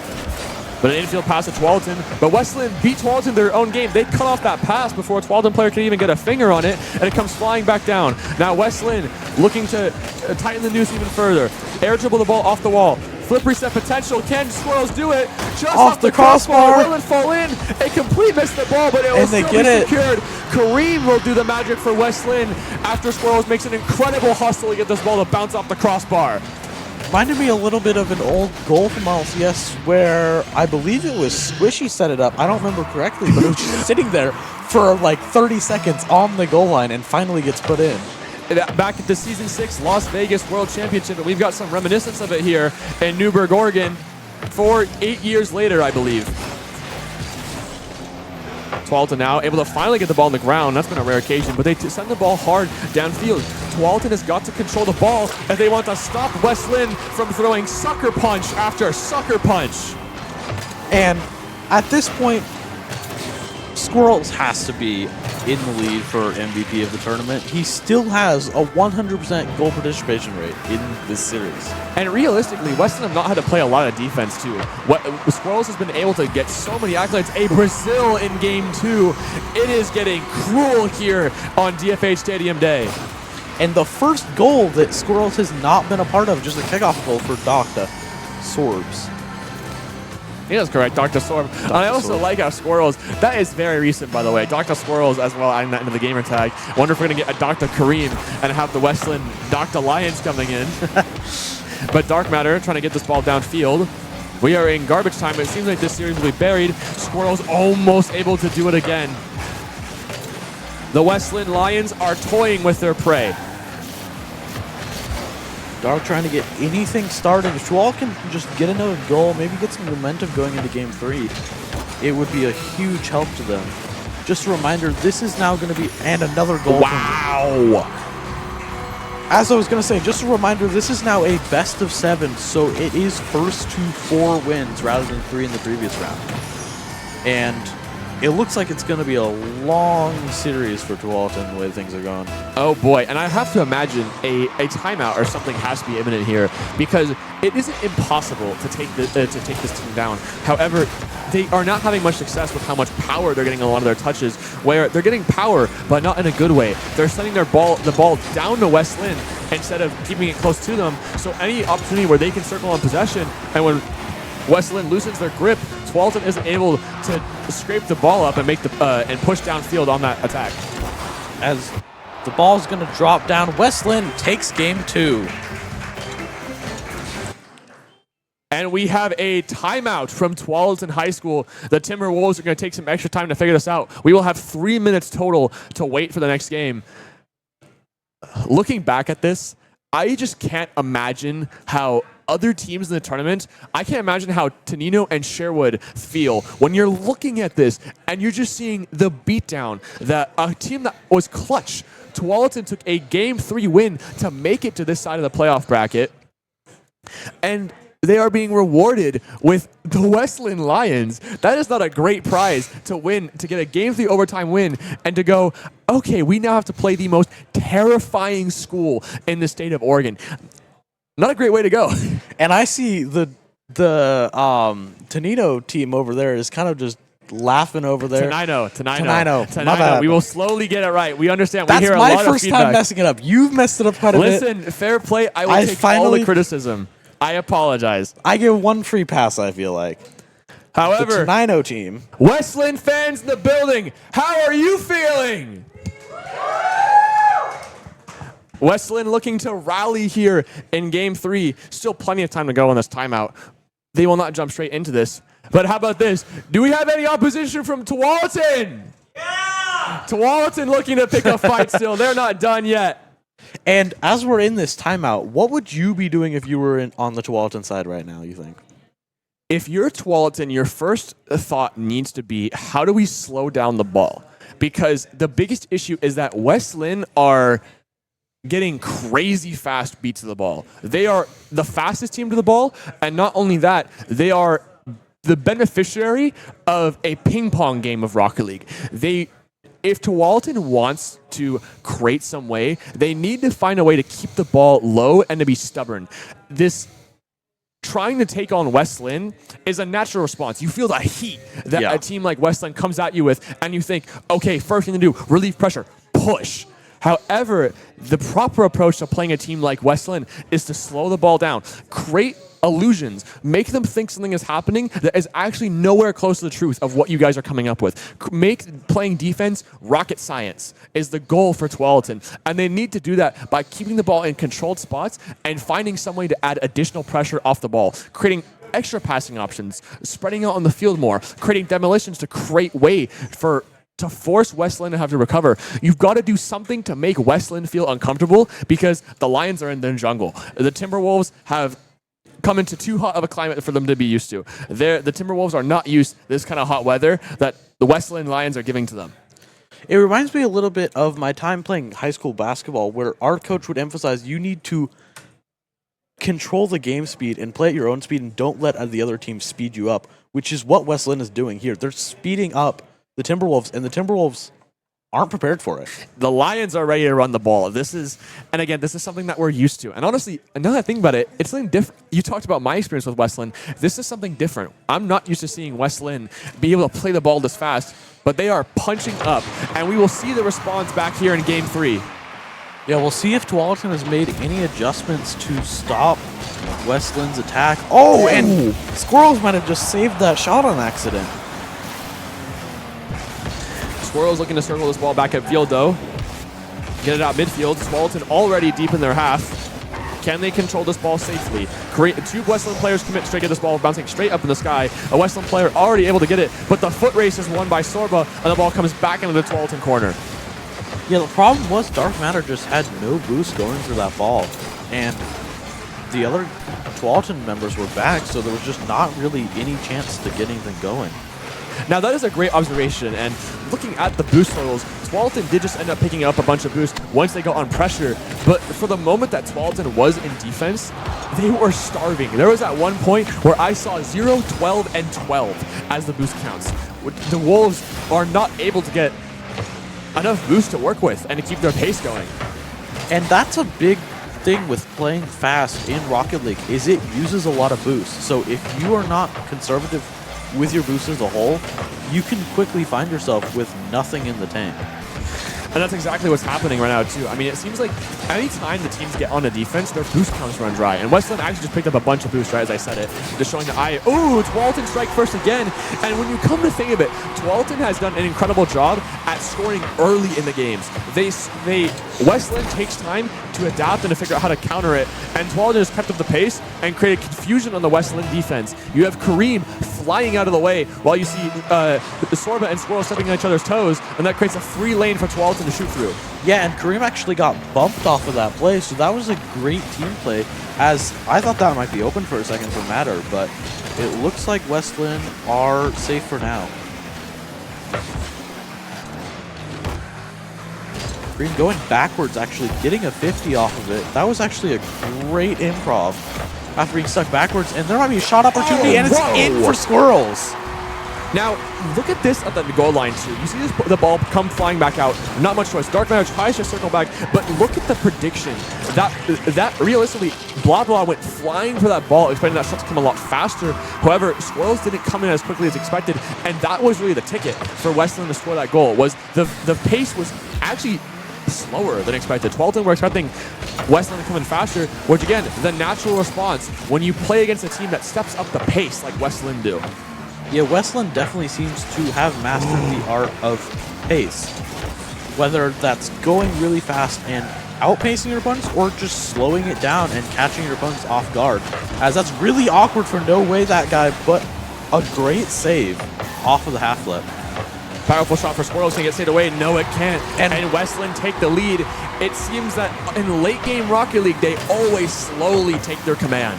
And once again, Doc to Squirrels with a little bit of a slower shot.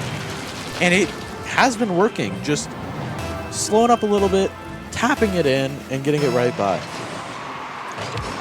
And we talk about, too, the 6A rivalry between Tualatin and Westland. I mean, I cannot tell you how many sports Tualatin and Westland, honestly, not even just at the time best in Oregon, but there has been several times where a lot of their sports teams have been threatening for one of the best teams in the country. They have often been U.S. nationally ranked. And now Westland is showing such a high level that it seems like Tualatin, although in this game 3 they've been able to match and get a lot closer, it just seems that Westland is really dictating why they are one of the most revered teams in the state of Oregon and one of the most historically rich teams in Oregon. And you wonder if high school Rocket League, what a save there by Blah Blah. If you wonder, and it's just going to be, Squirrels is back.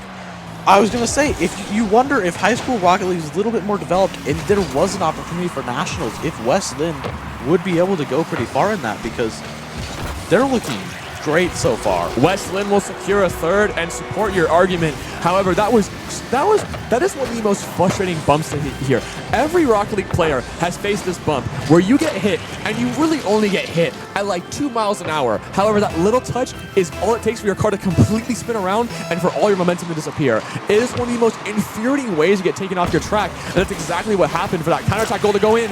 Wow, what a powerful shot from Squirrels. And just a kickoff goal with a clean beat and a great read straight into the net for Squirrels. And still looking unstoppable. Westland really not pulling any punches. Although it seems it's taking them time in every game to get going. They slowly find ways to pick Tualatin apart.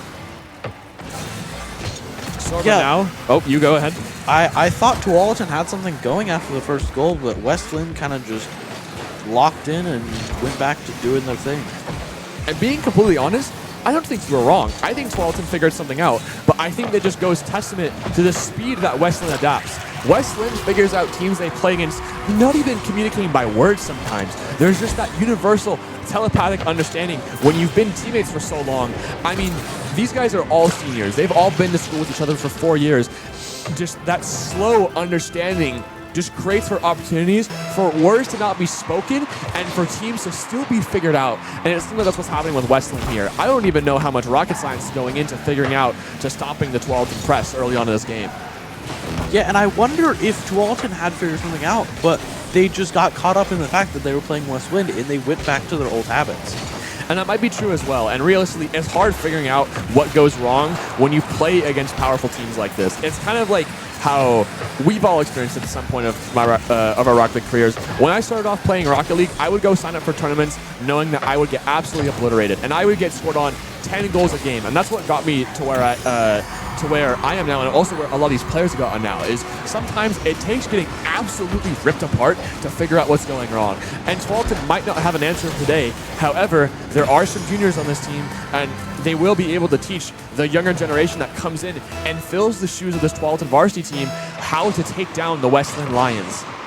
Yeah, and especially Dark Matter, their main player, is still a junior. He's got another year left. Their only senior is No Way That Guy, who will be going to OSU, it looks like, to play there.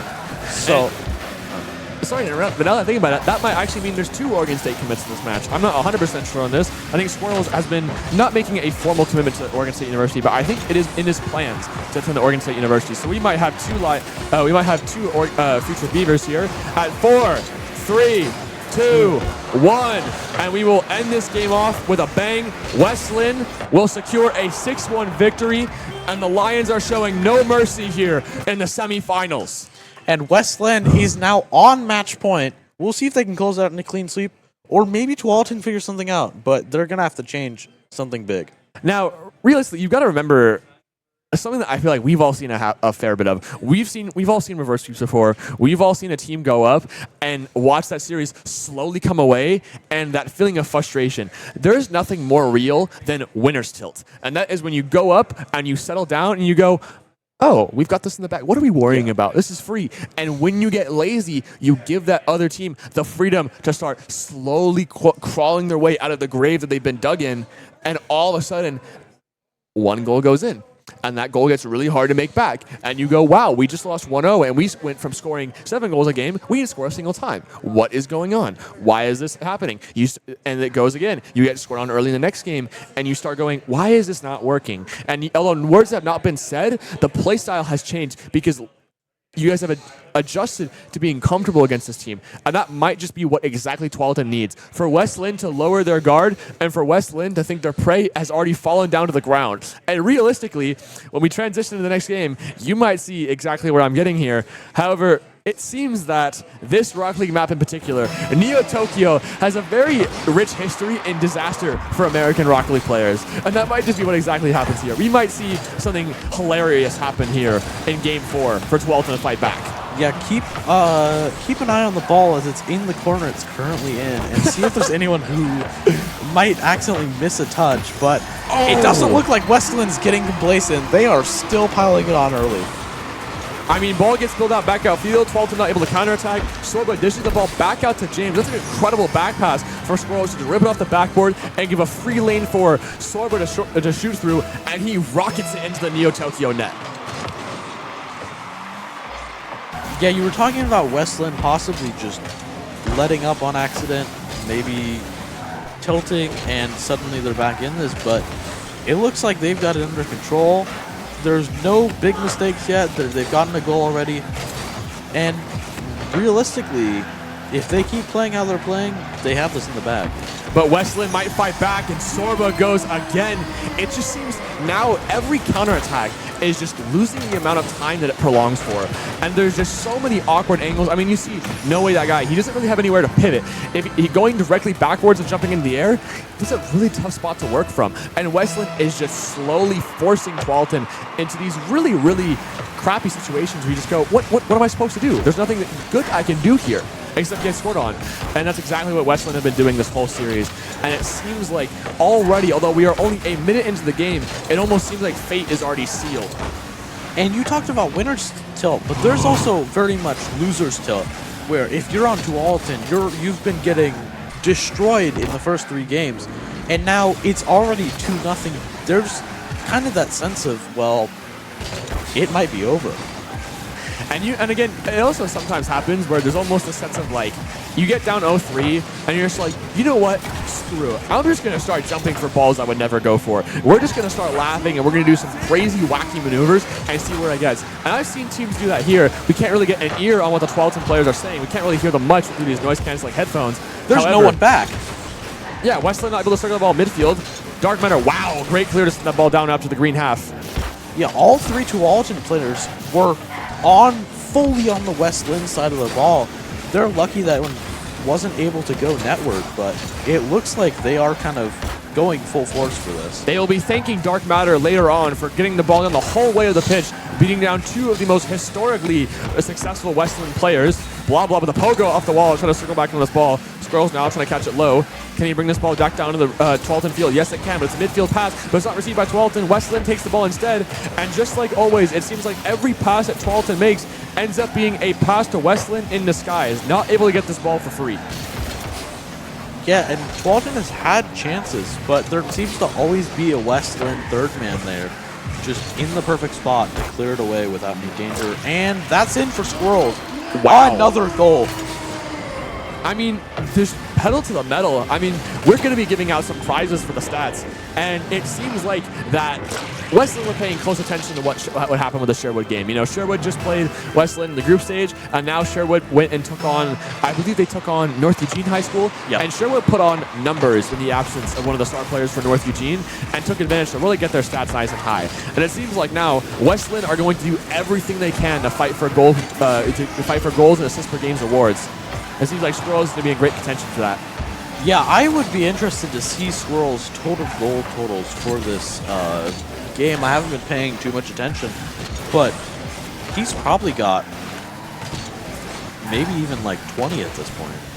He's definitely scored a fair bunch. I mean, when we've had, I think we've been averaging, what, 6 goals plus per game, probably Yeah. 7 goals per game for West Lynn. I think we had an 8-1.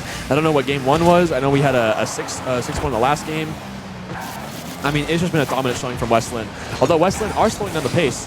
Seems like maybe Tualatin's late adjustments might be working, but not effectively enough to deny West Lynn of the impending victory. And there's a moment there where there was no one on the ball, and it was just like, that might be what Tualatin needs, is a moment where it's just kind of floating in the midfield, but no one was there. Tualatin showing clutch before. Both these teams showing up clutch. Both these guys securing their spots in playoffs off of Champions Field wins. But it seems that the ice is just that much stronger for West Lynn. And maybe not even necessarily the ice, but the heat that West Lynn is giving. Oh, and a little bit of a own save by, I think it was Squirrels there, but here comes Dark Matter trying for the Musty. Not able to get any power on it, though. I mean, realistically, despite this loss, what an incredible performance from the Tualatin players. I mean, we still have fight left in them, but it's going to come fighting straight back. Is that going to be a no, sent away by Tualatin players? It just seems the gravestone is being engraved further and further. The letters of the Tualatin names are being slowly written out. And another beat from West Lynn to get the ball downfield. Tough spot to work with. A 4th goal for the West Lynn Lions. West Lynn will not be denied of their destiny. And they say it's not over until the fat lady sings. And she may not be singing yet, but she's definitely warming up her vocal cords. Yeah, she's been, in the studio room, in the production room, getting ready to go. Valiantly fought by the Timberwolves. Can they turn this around with 25 seconds to go? Or will this just be a victory lap for the West Lynn Lions? And a Squirrels 5th goal again. goes in, a crushing goal as well. 5 goals in 23 seconds is theoretically possible, but it is very unrealistic, and I don't even know if it's ever been achieved before. And let's see if it will happen, but then again, it does seem like the fight has run out. No goals here. It seems like every last maneuver They might get is one not for the working. road, Oh, but not Tualatin even almost that. secures, but we are at 10, 9, 8, 7. West Lynn throw down the gauntlet on the Timberwolves. And although Tualatin putting up an incredible fight throughout this tournament, is no match for the Lions here in the semifinal. And West Lynn will be the first member of the championship going against the winner of Tenino and, I believe, Sherwood in the next match. Good job. I was about to say Tenino again. Really good job by you there. I got some learning to do. That was an incredibly fought series. I mean, nothing really felt like it was disastrous for Tualatin. Tualatin have been stubborn and sticky throughout this tournament. This is really the first time that they have just gotten dropped on their heads. Yeah, that's kind of the thing West Lynn does. They tend to drop you on your head. Yeah, realistically, the only 2 teams that they have had rough games against were the 2 powerhouses of this tournament, and that is Tenino and West Lynn, which are both the overwhelming favorites. Congratulations to the players, and I am ecstatic to watch this next semifinal. Yes. And we will be right back for the semifinal between Tenino and Sherwood. Goodbye, Newburgh, Oregon.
All right, welcome back. We have the second semi-final here, the Sherwood Bowmen versus the Tenino Beavers. Yeah, second semifinal. Looking at Westland in the grand final. Winner of this will have Westland after our show match following this. Westland coming off a very hot 4-0 in their last series. They're looking very good, very dominant, very convincing. It'll be interesting to see what these two teams can do and see what they'll be able to do in the final. Absolutely. Sherwood looking good coming off their match against North Eugene. Again, they looked solid as a team. They worked together well. Now, tonight, we haven't seen them on stream yet, but they topped their group, and they are looking really good rank-wise. 2 GC1s and an SSL versus the champ team of Sherwood. Just rank-wise, the stats are leaning towards Tenino. However, we've seen great teamwork and communication between all the players of Sherwood, something that really leans in their favor.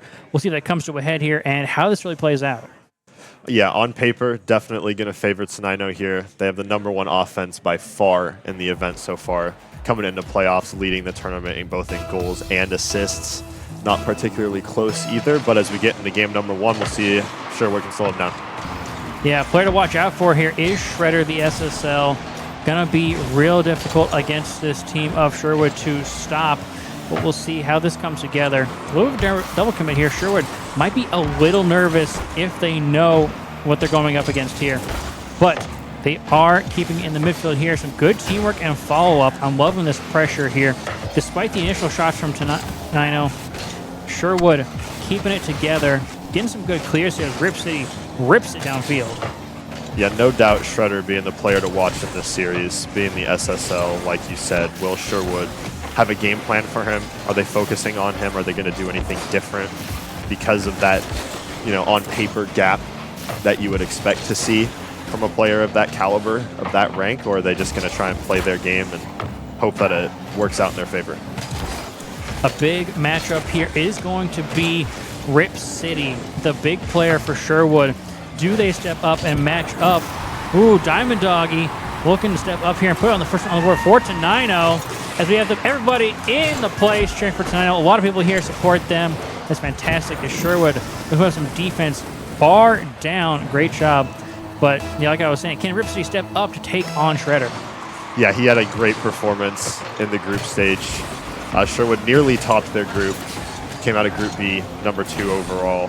A very, very close series, lost to Westland, losing just in Game 3 overtime in a best-of-3 there. But Rip City has been very dominant for the side of Sherwood. He's been their guy offensively. They're definitely going to be the one to look out for if you're a Tenino fan, and the guy that you kind of want to slow down and keep off the ball. Ooh, Diamond Doggy once again putting it in off the pass. Fantastic job here. And a player who is stepping up here, a sophomore, Dawson Williams, with both of the goals so far, honestly, which is fantastic to see. And Shredder being a little quiet here in this first match, honestly. Still dangerous and putting up good stats, playing well in the midfield. But Diamond Doggy's the one putting these goals away. Yeah, I don't think Shredder's going to be too worried about his score if the team is playing together like that. That free jump over the middle, just great chemistry as a team there, great communication, and just a beautiful play overall. Diamond Doggy will get the goal, but sure Shredder's not too worried about that. Now, I think there is a level of Sherwood has played a lot of lower-ranked teams so far and done pretty easily. So this difficulty change might be some of this Game 1 nerves, trying to figure, okay, we've played against teams we've beat really well, really easily. How do we play against a team who matches us or even exceeds us in some skill? What's our change in tactics? Definitely going to have to adjust to the speed, like you said. Going to have to change the tactics when you're playing against a team of GCs and SSLs compared to another teams of champs, diamonds maybe even. It's a very different pace. It's a very different feel to the game overall. And wouldn't surprise me if it takes a game or two for them to really get warmed up into this series, to really understand how they need to play to be competitive in the series. But they don't look too bad overall. They are down 2, but there's still a lot of game left. They've had control, they've had chances, and their defense has looked pretty good overall. Rip City looking to control and get it up and over. It will waterfall down a little bit, slightly cleared out. Does the player get back in time? Yes, the defense is there. And only a 2-goal lead. Make that 3 as Shredder puts in their first goal of the game. SSL stepping up here for Tenino. Yeah, Shredder just coming in off the corner. It's a beautiful shot into the top right corner. No chance for Ice in the net there to save that. And it's just a perfect shot and a 3-goal lead early. It's a 9-0. 2 minutes left here to hold on with a 3-goal lead. Plenty of opportunity to make it happen, but also opportunity for sure. We've seen them on the offensive end. They've put some pressure on. Can we see them continue to build it and really capitalize on the opportunities they're given? It won't be a lot. Tenai's been really good about shutting them down, but we have seen some loose balls in the midfield and on the offensive half. Sherwood has to capitalize on those. There's been a lot of misses, a lot of really bad 50s in the midfield for Sherwood here early, and you have to wonder, like we mentioned early, is there a bit of nerves coming into it? Is there a bit of just, we're not used to the speed? It feels very uncomfortable. Is that going to be an issue throughout the series, or is that something that they can adjust to? But it's been a big issue so far in this game. Rhino looking up good speed. A good demo dodge there from Rip City. Off to the corner here. It's up and high. Shredder going to be challenged by Rip City. Those two players, highest on either team, coming together for a clash. And it does stay out. Sherwood trying to break out of their half. They've been locked down here for the past minute or so. It's been difficult. They have to find a way out, collect some boost, maintain some momentum and opportunity here to break out. Otherwise, Tenino is going to keep this locked down until the end of the game and claim game one. Yeah, they've really got to get away from these whiffs on defense if you're Sherwood. It's been given Tenino so much more time on the ball than you think that Sherwood would want to allow them, especially when you have a player like Shredder who is so capable individually, so capable on offense that if you give him really any time on the ball, he's going to punish you. And these whiffs are just not doing it for you. Oh, an open opportunity here. Can they put it in? Oh, awkward on that angle, but opportunity still. Slow bouncer means it will not go on in. Tenino stays goal-free. Nothing in their net yet. There was an opportunity there. And Sherwood, I think, will be happy to know that they have opportunities, and it just is a slight miss on the offensive end. Sherwood, I wish they had that one back, but still, it's good to see Sherwood getting some good shots on net, getting so close. There's some hope going into game two here that they can get a little closer, but still, only a 3-goal difference is not huge. They held on pretty well. Just the defensive rotation and control on the back end that needs to be ironed out. You know, get those 50s down solidly, and they have a good match here against Tenino. Definitely, and while it was a three-goal game, they did get shut out. There was some hope for them, particularly towards the end. They had control. They had those chances on offense that they just weren't able to fully capitalize on. And going into game number 2, you definitely think now that you're getting more adjusted to the speed of Tenino, the way that Tenino plays, you're going to see those opportunities get capitalized on more. And even if you're Tenino, you got to look out for those opportunities, because there were 2 or 3 opportunities even in that last minute that they really could have seen go into the back of their net. And they got pretty lucky, honestly, that wasn't a 2 or even 1-goal game. Yeah, I will not be surprised if we see a very hot Sherwood come out here in game 2. Rip City coming out really fast and quick at the beginning of this game. Maybe score some early goals and then try to lock it down here on Tenino. We will see here as we are heading into game number 2. Tenino up 1, but Sherwood still looking great in this match. I definitely want to look for a start similar to the end of game number 1. For Sherwood here. If they can get a goal like that early, could be very big for the confidence, very big for the momentum of Sherwood, and Ice is going to do just that. I won't say I called it, but a beautiful job by Sherwood to quickly put one in the first 5 seconds here. The great connection, Ice Tech slamming that one down behind the defender. Means Sherwood is on the board for the first time this series, and a great way to do it. Definitely big confidence goal for Sherwood there, especially after really starting to pick up speed towards the end of the last game. See if they can keep this up through game 2. May have a pause coming in here, if I'm not mistaken. We may get some technical difficulties here, possibly a match restart. We'll have to see. We have seen some issues with the server. The player is still playing through, though, looking good. I'm not sure exactly what's going to happen here, but it seems the issues may have fixed themselves. So we're just going to keep playing like nothing's wrong, like nothing happens. May have only been an observer thing and just the crowd reacting to what we're seeing here, but the players may have gone on not noticing it at all. And they seem to be playing that way. No, we do have a pause here, and I think we will get a match remade, but 3:58 on the clock, 1 to Sherwood. They're looking good here in game 2. They're bringing it back, and Tenino actually going to have to figure out how maybe use this time in this match remake to figure out, okay, they're coming out hot. How do we shut them down here? Yeah, the offense for sure would look much better, even just in this first minute through this game. Like you said, really that X factor for them being ripped, trying to get aggressive on the offense, getting time on the ball, really trying to shut down what Tenino want to do, and that's play fast. Tenino last in the tournament in saves coming in, so you think maybe, you know, they're not as great of a team defensively, or have they just been that good offensively they haven't had to. And Sherwood's going to try and expose the fact that they haven't had to play defense. They're going to make them uncomfortable, try and get on that offensive end where Tenino haven't experienced yet. They haven't had to feel that pressure or anything so far. 100% agree. They came into this match actually with the highest assist and goals of any team and individual players. So Tenino have been offensive machines, but like you said, can they play defense when they are pushed? Sherwood here playing quicker, and I love to see Ice Tech getting up, beating those players in the air, not relying on Rip City to be that main offensive output. That is huge here for Sherwood. And we will see if it will make it count. And I think we're going to get a look at the bracket here, see what we got coming up, who is waiting for them in the finals here. It is Westland waiting for the winner of this match, which will be a best of 7. But of course, after the match we play right here, we will not go straight to that match, but have a nice, fun show match between North Eugene and Willamette Connections Academy, which will be very fun. And so the match is being remade currently. We will see that come up soon. But man, do we see a resurgence here from Sherwood to take the whole series? Do you think it lasts a couple matches? What are we feeling here? I think there's potential. I think there's a lot of potential from Sherwood. They're playing really well as a team right now. Seems like in that first game, a lot of what happened was just very individual. A lot of individual mistakes in the midfield, a lot of missed balls that you wouldn't typically see being missed from the Sherwood team. And you have to think, like we said, maybe that's just nerves. Getting into a team that's played faster than any team they've played so far. I definitely think if they feel more adjusted now, they feel more comfortable with the way this game is going to be played, I definitely think we could see a close series here. And we love to see close series. Great Rocket League is always fun to watch. Maybe we will even see a Game 7. That would be absolutely fantastic.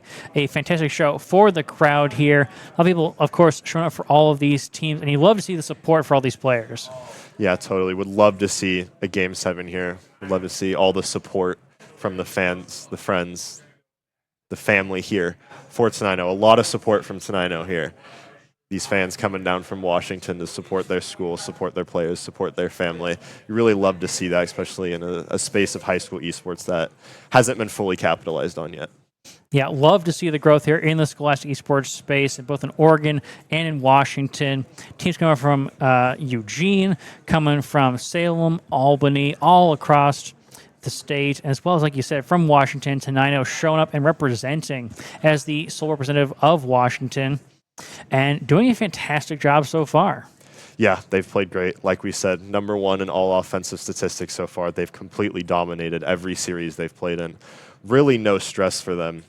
And do you think that Sherwood has what it takes to really slow this team down, or do you think that this high-powered offense between the GC and SSL team is going to be too much for them? I think it's really going to come down to communication and team synergy. Both teams can play very quickly, know how to take control, know how to be offensive. Now, the real question is, do they shut down the offensive opportunities for Tenino? I think is a big thing for Sherwood here is make sure they shut down Shredder and they shut down Diamond Dog, because Diamond Dog has been on top of it on the offensive end for this matchup. And also, can all three players of Sherwood step up on their offensive half? Are they not going to rely on one or two players to make it happen, but get everybody fully rotating, make it a team effort to win this match? Yeah, and if we look at the statistics here for Sherwood, Rip has been their guy offensively. But if you look at someone like Kraken, he's #2 across all of their statistics. He's #2 in goals, assists, and saves. Very well-rounded. I mean, the team as a whole, very well-rounded. Like we said, 3 champ players, all very comfortable with each other. They are a young team, but we are, I believe, Heading cutting right me back off and in. heading right back into the game. Wonderful. 3:50 on the clock. Sherwood up 1. And these players looking to make it 2. Ice Tech putting in the second goal. Sherwood opening it up very quickly off of that pause. And, man, great connection there. Love to see that pass. Rip City throwing it in for Ice Tech to put it in. Beautifully done by Sherwood. Yeah, and heading into this series, Ice Tech was much more of the first man kind of guy, trying to set up his teammates, trying to set up Rip being their leading scorer. He led the team in assists. But so far in this series, he's been kind of their guy on offense. He's been the one taking the shots, and he's put 2 in already in this first minute. Would love to see if he can keep it up. But West going to bring one back for Tenino. Yeah, dangerous touch there. Yeah, looks like Ice Tech tried to put it for a teammate or to regain control. Actually got a boost, but just too much space. Tenino capitalized on it and put it in, closing down that gap to 1 goal. Yeah, too much space, and that's kind of the story for Sherwood so far. In that first game, we talked about the whiffs in the midfield and the space that they've been giving up in the midfield. Have they been able? They got away from that in the first minute, but it happens again there, and Tenino able to capitalize. Sherwood pressing.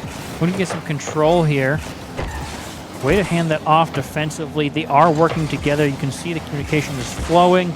Can they continue to make that happen, though? Rip City here. A little awkward. He's going to pop it a little central, get over to second man. The third man pushing in for that offensive push, and the defense is there to clear it out. A beautiful play by Sherwood to keep the lead. Beautiful play indeed, and that's that defense we were talking about. We were questioning if Sherwood had what it takes to stop this offense, this high-powered offense from Tenino. And so far they have. They've made some incredible saves this game. They've played much more controlled, much more to their pace, as we see there, and a great play in the midfield as it gets cleared out. But we want to see if they can keep that up. Can they keep it up for an entire game? Can they keep it up for an entire series even? Next coming out for Shredder trying to get something downfield, but Tenino's being shut down by the time they get into that midfield. Not a lot of offensive capability here as demos do come through. Space opened up, Ice Tech off the ceiling. No boost, so it will fall down. Space given over to Sherwood. A big touch there, so into Tenino's hands. And they make a capitalization on it. Not yet as West tries to make it past central. A fake out on the shot. An opportunity for Rip City to push it downfield into Tenino's half. Falls off the wall there. Trying to reclaim a way back onto defense with some boost. A Shredder pushes, looking for somebody to follow it up. A soft touch off the crossbar and not quite in. Yeah, I sound like a broken record here, but these defensive whiffs from Sherwood are really going to start burning them if they can't get away from it. It was an opportunity there for Tenino that they weren't able to capitalize on, but if we keep seeing misses like that, we keep seeing uncontrolled touches, you feel like it's only a matter of time until Tenino are able to capitalize on one of them. Big beat there. The defense is out of position, and West will tie it up. Tenino putting a second one on the board, and all tied up here into the last minute and a half. Sherwood on their back foot. Unfortunate overcommit there from Sherwood that ends up biting them, but plenty of time left for Sherwood. No reason to give up hope yet. Minute and a half left. It's only a tie game. They've looked much better this game. They've been much more controlled. They've had their chances, and they've been capitalizing on them this game as compared to last. They did a great job keeping Tenino in their defensive half for quite a while, but they have to capitalize on some of these opportunities here, not throw the ball away. The boom ball is what is giving up some of these opportunities here. Can they crush on this pressure? That's a big send. His defense there. The respawn puts him in time just to get there for the stop. Yeah, and you're absolutely right. It's these heavy clears, these heavy touches, clearing the ball so hard. It's really starting to bite. As you see, low boost, no control, and another goal for Tenino. Love to hear it from the crowd. The support coming in for these players as West slams one home, taking the lead back from Sherwood. 43 seconds left, and Tenino looking to make an upset here. What looked like Sherwood's game has now turned around. Opportunity though, but no. 2 players for Tenino on that ball. Sends it downfield. West, no boost. They're going to fake it out. Now Sherwood will fix it their own. They have to get some good pressure and control here Otherwise, it's just more boom ball, loss of ability to create plays. The soft touch, the fake shot, it's going to come through. No, off to the side. Sherwood, space opportunity. Lead blocker, perhaps. No, actually going to go for the sidewall. Opportunity by the wayside now as Shredder pushes downfield, looking for the 1v1. Doesn't get it. 6 seconds left. 5, 4, 3, 2, 1. And it will not yet drop off the backboard. Sherwood have to keep this up if they want opportunity here. They got to get the touch. It does stay up. It is not down just yet.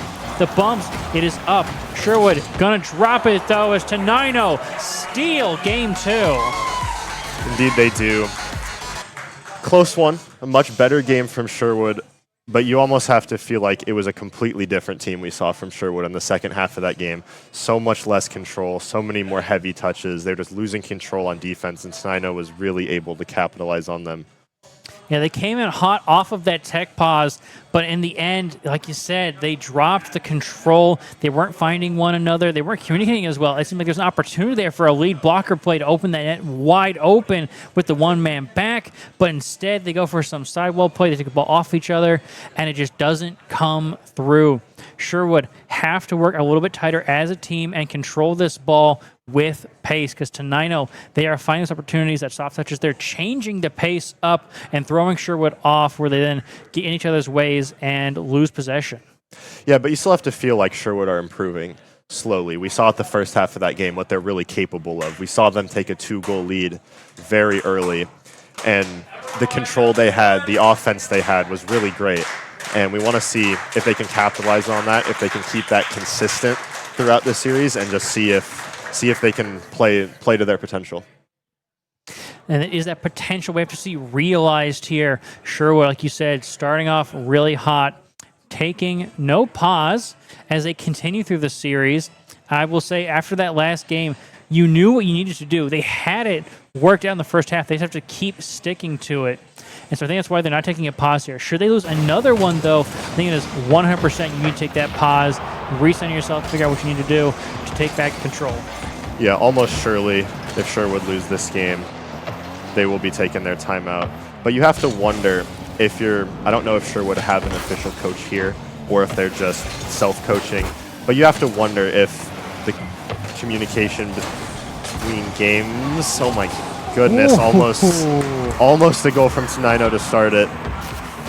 Not really sure what to say about that one, just nothing but chaos on the back line, but another chance for Tenino here.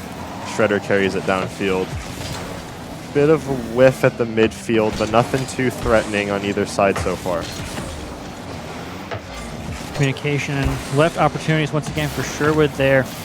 There's a player with full boost who just didn't get the ball. Instead, low boost player knocking it away. Shredder gonna slot this. Top bins right in that time, kicking off the scoring. Yeah, and as I was saying before, the absolute chaos that happened on the goal line. Sherwood, you have to wonder if what they were talking about between games was just more of, we just need to play like we did in the first half. We just need to control the game. We just need to make sure we're playing how we want to play and we're controlling the flow of this game. But so far in game number 1, it feels like more of that second half Sherwood that we saw. More just banging the ball, more just trying to get it away, playing scared almost in a way. And if you're going to play against a team like Tenino, if you're going to beat a team like Tenino, you can't play scared. You have to be confident. You have to play your game. Love to see Rip City taking their time there, working their way down the field around the opposing players, forcing them to take the 1v1 plays as the shot will come in. No, it's high off the pass.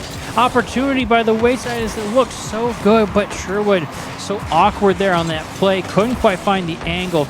Now they got to break out again from the defensive half, stealing some boost, but everyone's pushed forward except for one Ice Tech left alone, having to play this, and will do very well to commit for Tenino. So it's Ice Tech by themselves looking to break out.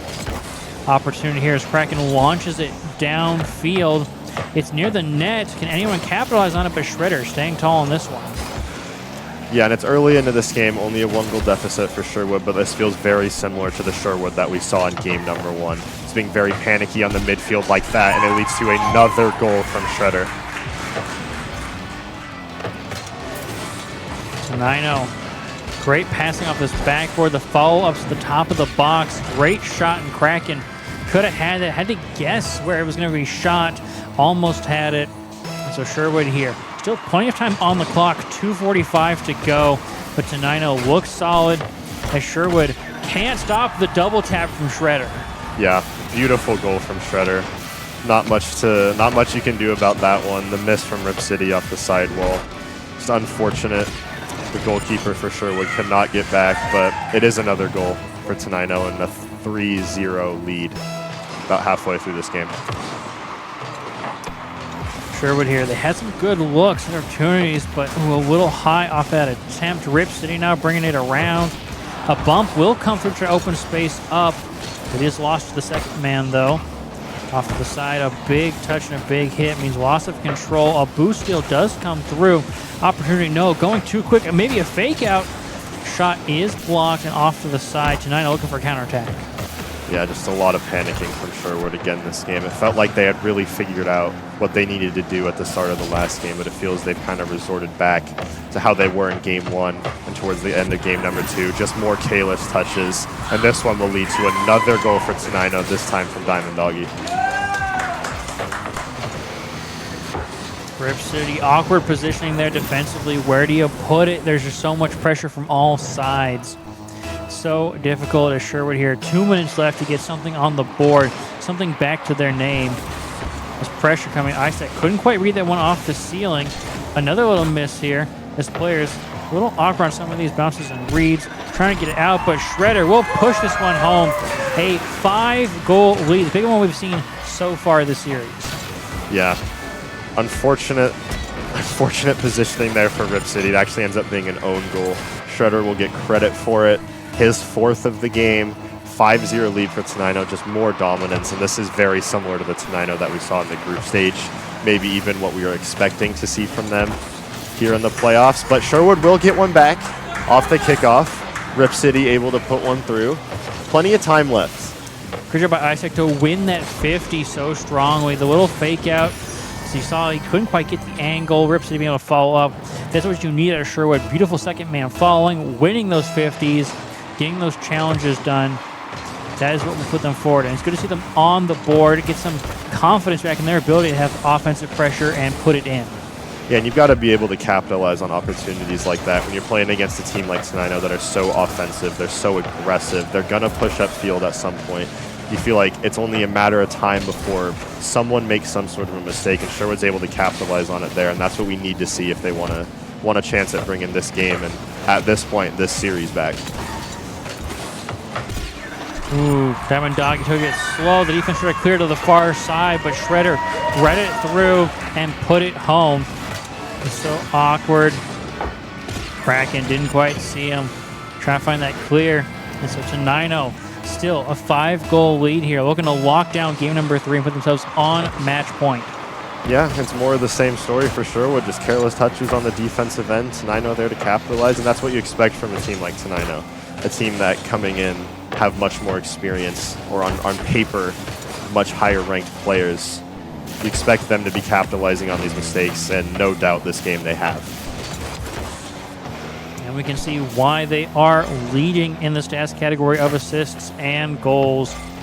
It is just nonstop offense for them. A beautiful job to work their way downfield together as a team. Shredder with great control gets the dunk off the last defending player for the Brazil. Yeah, just a beautiful solo play from Shredder here. This is what you expect. This is their guy leading the tournament. 26 goals in the group stage alone. Just been dominant, and that's that dominance that we expect to see from him. Another kickoff here. Sherwood, opportunity to break out, perhaps on target, not quite. Defense does get back in time for Tenino. Sherwood looking to put something up here, but the touch doesn't go towards a teammate. They have to have that communication coming through, working together. Otherwise, like we saw, it's just going back to Tenino to take over. Shredder getting some bumps on this player here to make it awkward. Putting it to defense as well. A great clear, the follow-up. Can they get it on target? Looking for a double tap. No, defense is there for the stop. Unfortunately for Sherwood, going to be the 8th goal this game. Put in from Tenino. Diamond Doggy again. The setup from west to the middle. Rip City in net. Not able to do anything about that one. It's a great shot. It's a 7-goal lead, 7 seconds left. This one, no doubt, over. And it's going to have to be a reverse sweep from Sherwood. And reverse sweep is such a tall task and a big ask. So 9-0 on match point, and some people cheering here for all these players. You'll love to hear it. It is fantastic. Love to see the support. And Sherwood, flashes of brilliance are what we've seen, but we need that continuous bright leading light to get them to victory that they want. 9-0, though, looking like that solid, unstoppable, unsurmountable wall. How do they overcome it? Right now, it doesn't seem like they can. I think they really need to go back to how they were at the start of game number 2, but with the way they've been playing, just taking an 8-1 loss, really disheartening to lose a game that way. But you know they can. We know they're capable of it. They're 3 very capable players who played very well in the group stage. They were nearly the #1 seed in their group. We want to see, can they get back to that, how they played in the group stage? Can they get back to how they played at the beginning of game number 2, or are they just going to let this high-powered offense that Tenino have showed just kind of run them over? That is the difficult thing. I think, like we were saying, some of these touches defensively in the midfield aren't going to teammates, aren't going into space that they control, but is just an initial hit to get it out of where it is and to somewhere where it's not.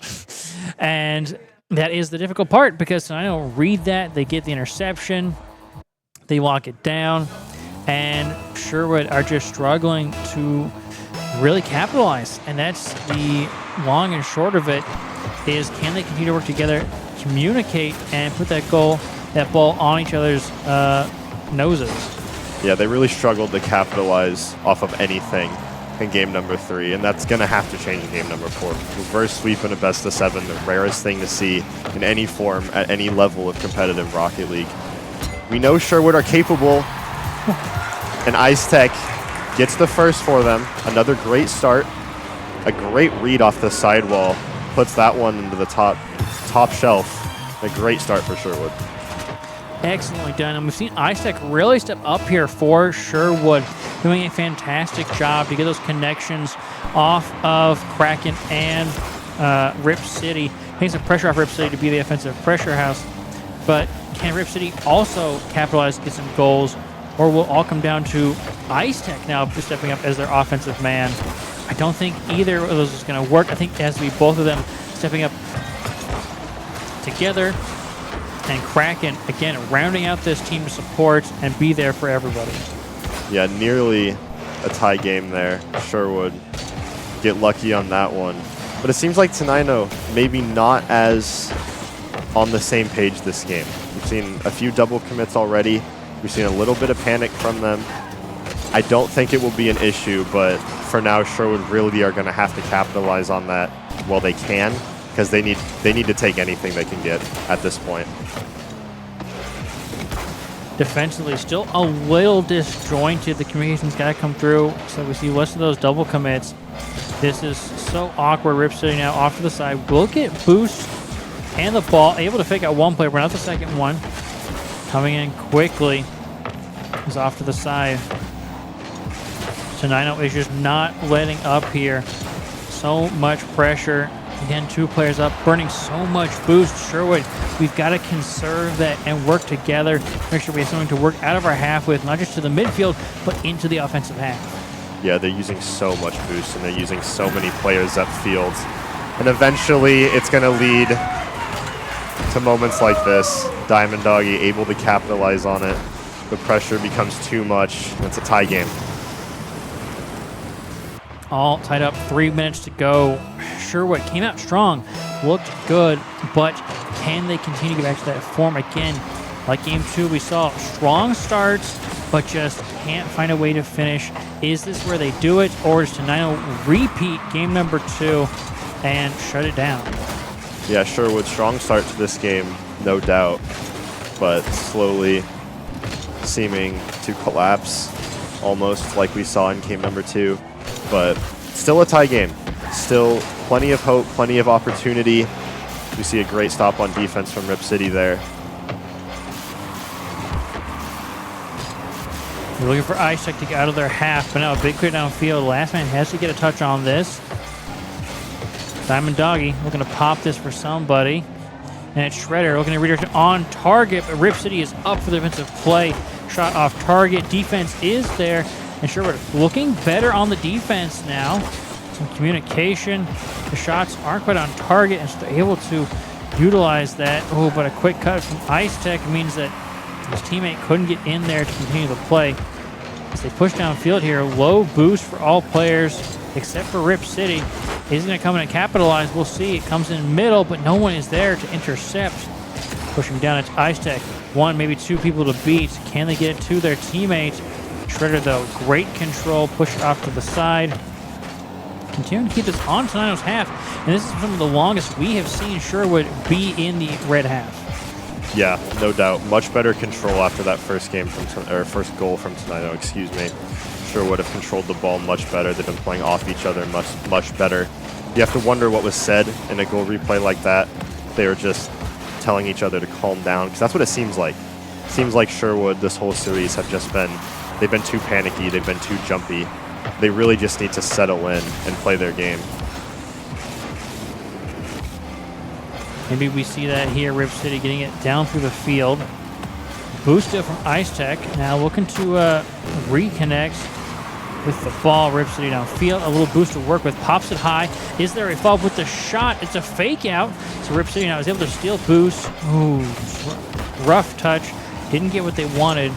So they got to work out of the defensive half. Once again, it's Tenino putting on the pressure. It's a little awkward, but they find the connection here. I love that pass to get out of their own half. It is shut down a little quickly, though, but the idea is there. Working together to conserve boost and get out of their half as a unit. That's what we want to see. Yeah, playing much better as a team this game, Sherwood. We saw them in the group stages. Played very well as a team. It's what almost got them to beat Westland in the Game 3 overtime. They were right there. They're playing so well as a team. They're really connecting on all the passes. Felt like they were everywhere. Felt like they had so much pressure. But 7 seconds left. A chance for Shredder on the offense. Beats one. Cleared away by Ice Tech, but still on this white half of the field here. Rip City pops it over one. It's cleared away by Shredder. Bit of an overcommit from Sherwood. Touch off the backboard. Nearly a 0-second goal for Tenino, but we head to overtime. Difficult play there defensively, trying to follow it up. Off the kickoff, do they get the goal? It's down low. Ooh, the follow-up has to be here. It's a sidewall. Do they read it? No, Shredder is there. Got to get some pressure on the defense. Has to get back. It is there. Downfield, it's a big toss-up. They have some space and boost to work with. They can't find the connections just yet. Another boost steal.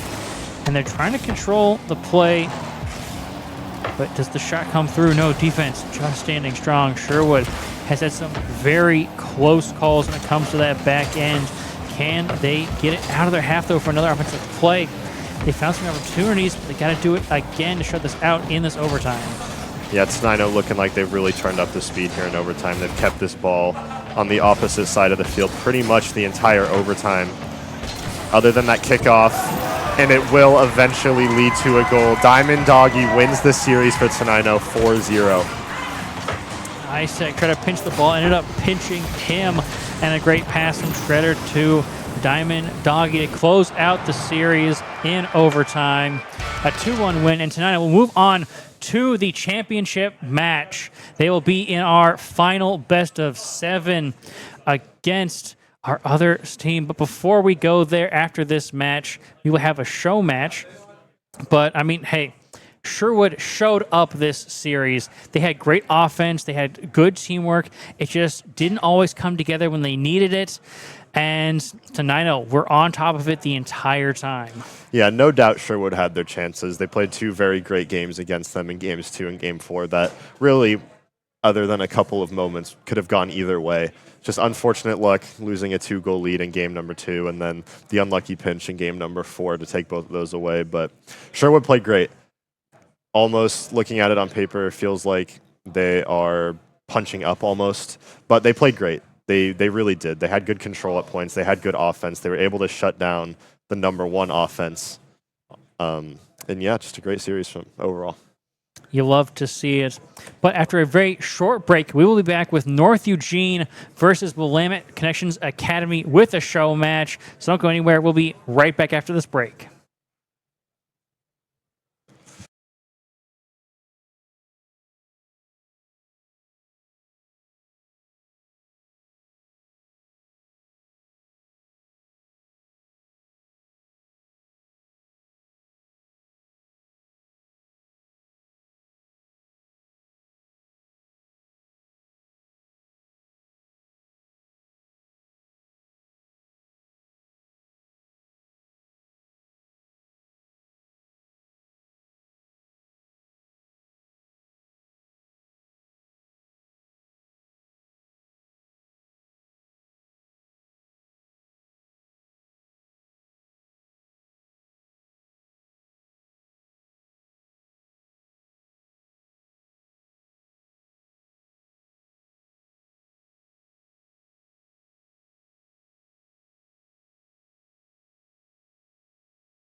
Welcome back, everybody, to the 2026 Bruin Rocket and Roll.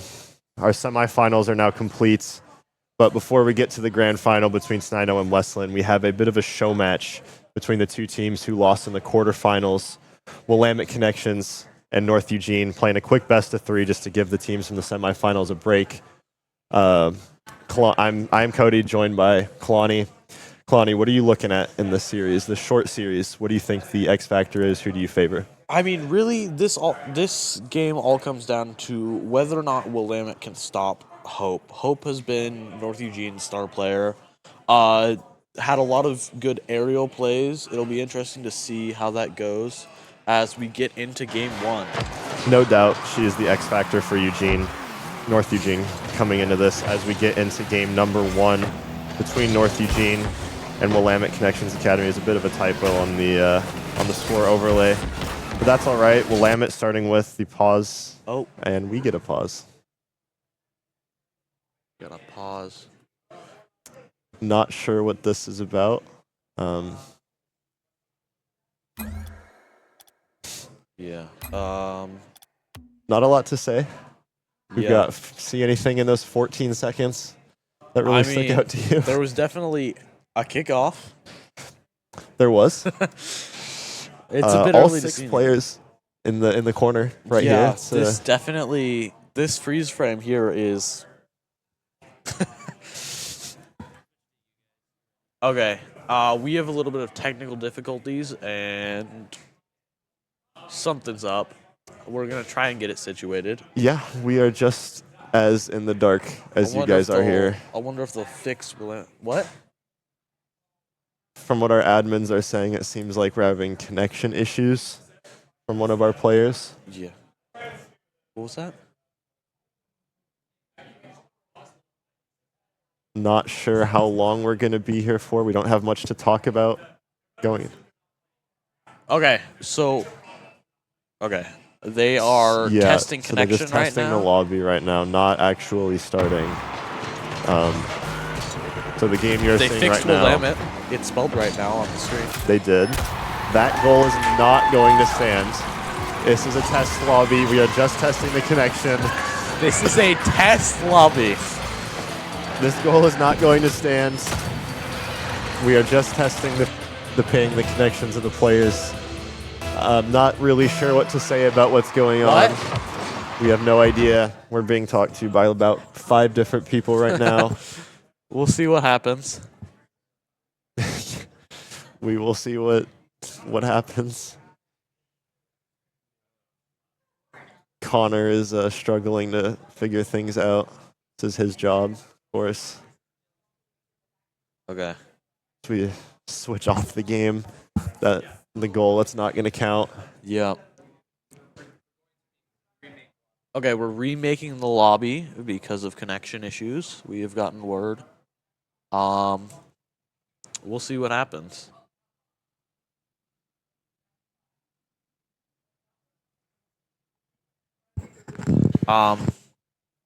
As for the game, Yeah, we don't have much to talk about. we haven't really seen anything We saw a yet. kickoff. We'll pull up Yeah. okay. If we want to pull up the bracket. We can look at the bracket once again. Tualatin beat Willamette in the semis, and Sherwood beat North Eugene. That's how both teams ended up here. And right after this, we're gonna have the final between West Lynn and Tenino.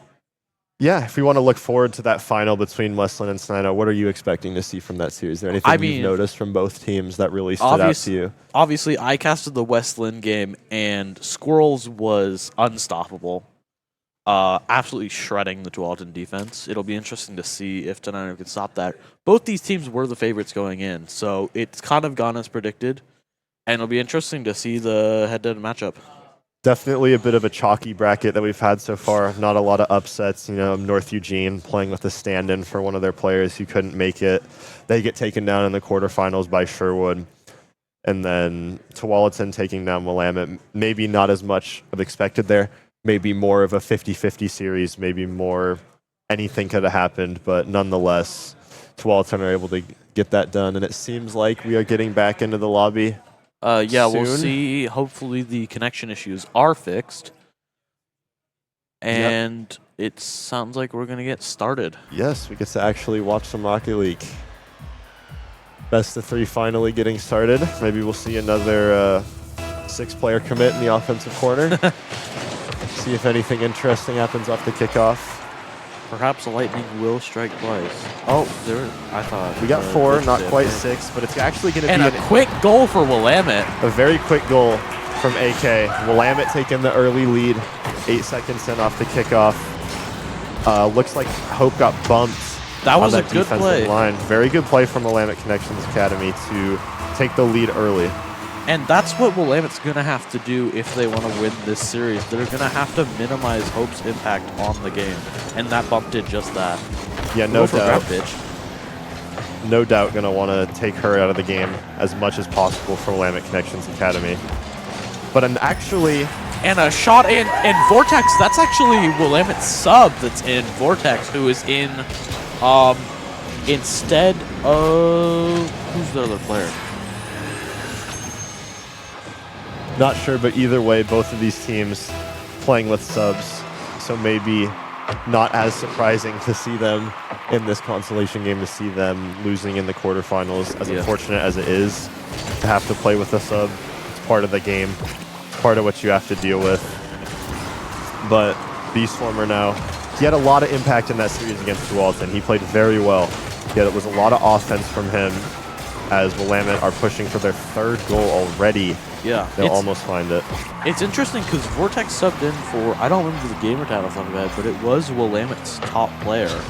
Maybe not necessarily in what they've done so far, but in terms of rank, that was their diamond that got subbed out. Yeah, no doubt an interesting dynamic for both of these teams, having to play with players that they aren't necessarily as comfortable with or as used to playing with. Maybe they haven't practiced as much. But nonetheless, still big props to both of these teams for deciding to show up, even if it isn't with necessarily their full rosters. I mean, North Eugene, as I believe was mentioned in their quarterfinal game, they're the only team to return from last year's Invitational. But as I say that, they will go down 3-0. Vortex, minute and a half into the game, puts Willamette up by 3. Yeah, Willamette's sub, Vortex, is having a huge impact already. And I don't know if Eugene's just kind of out of sorts.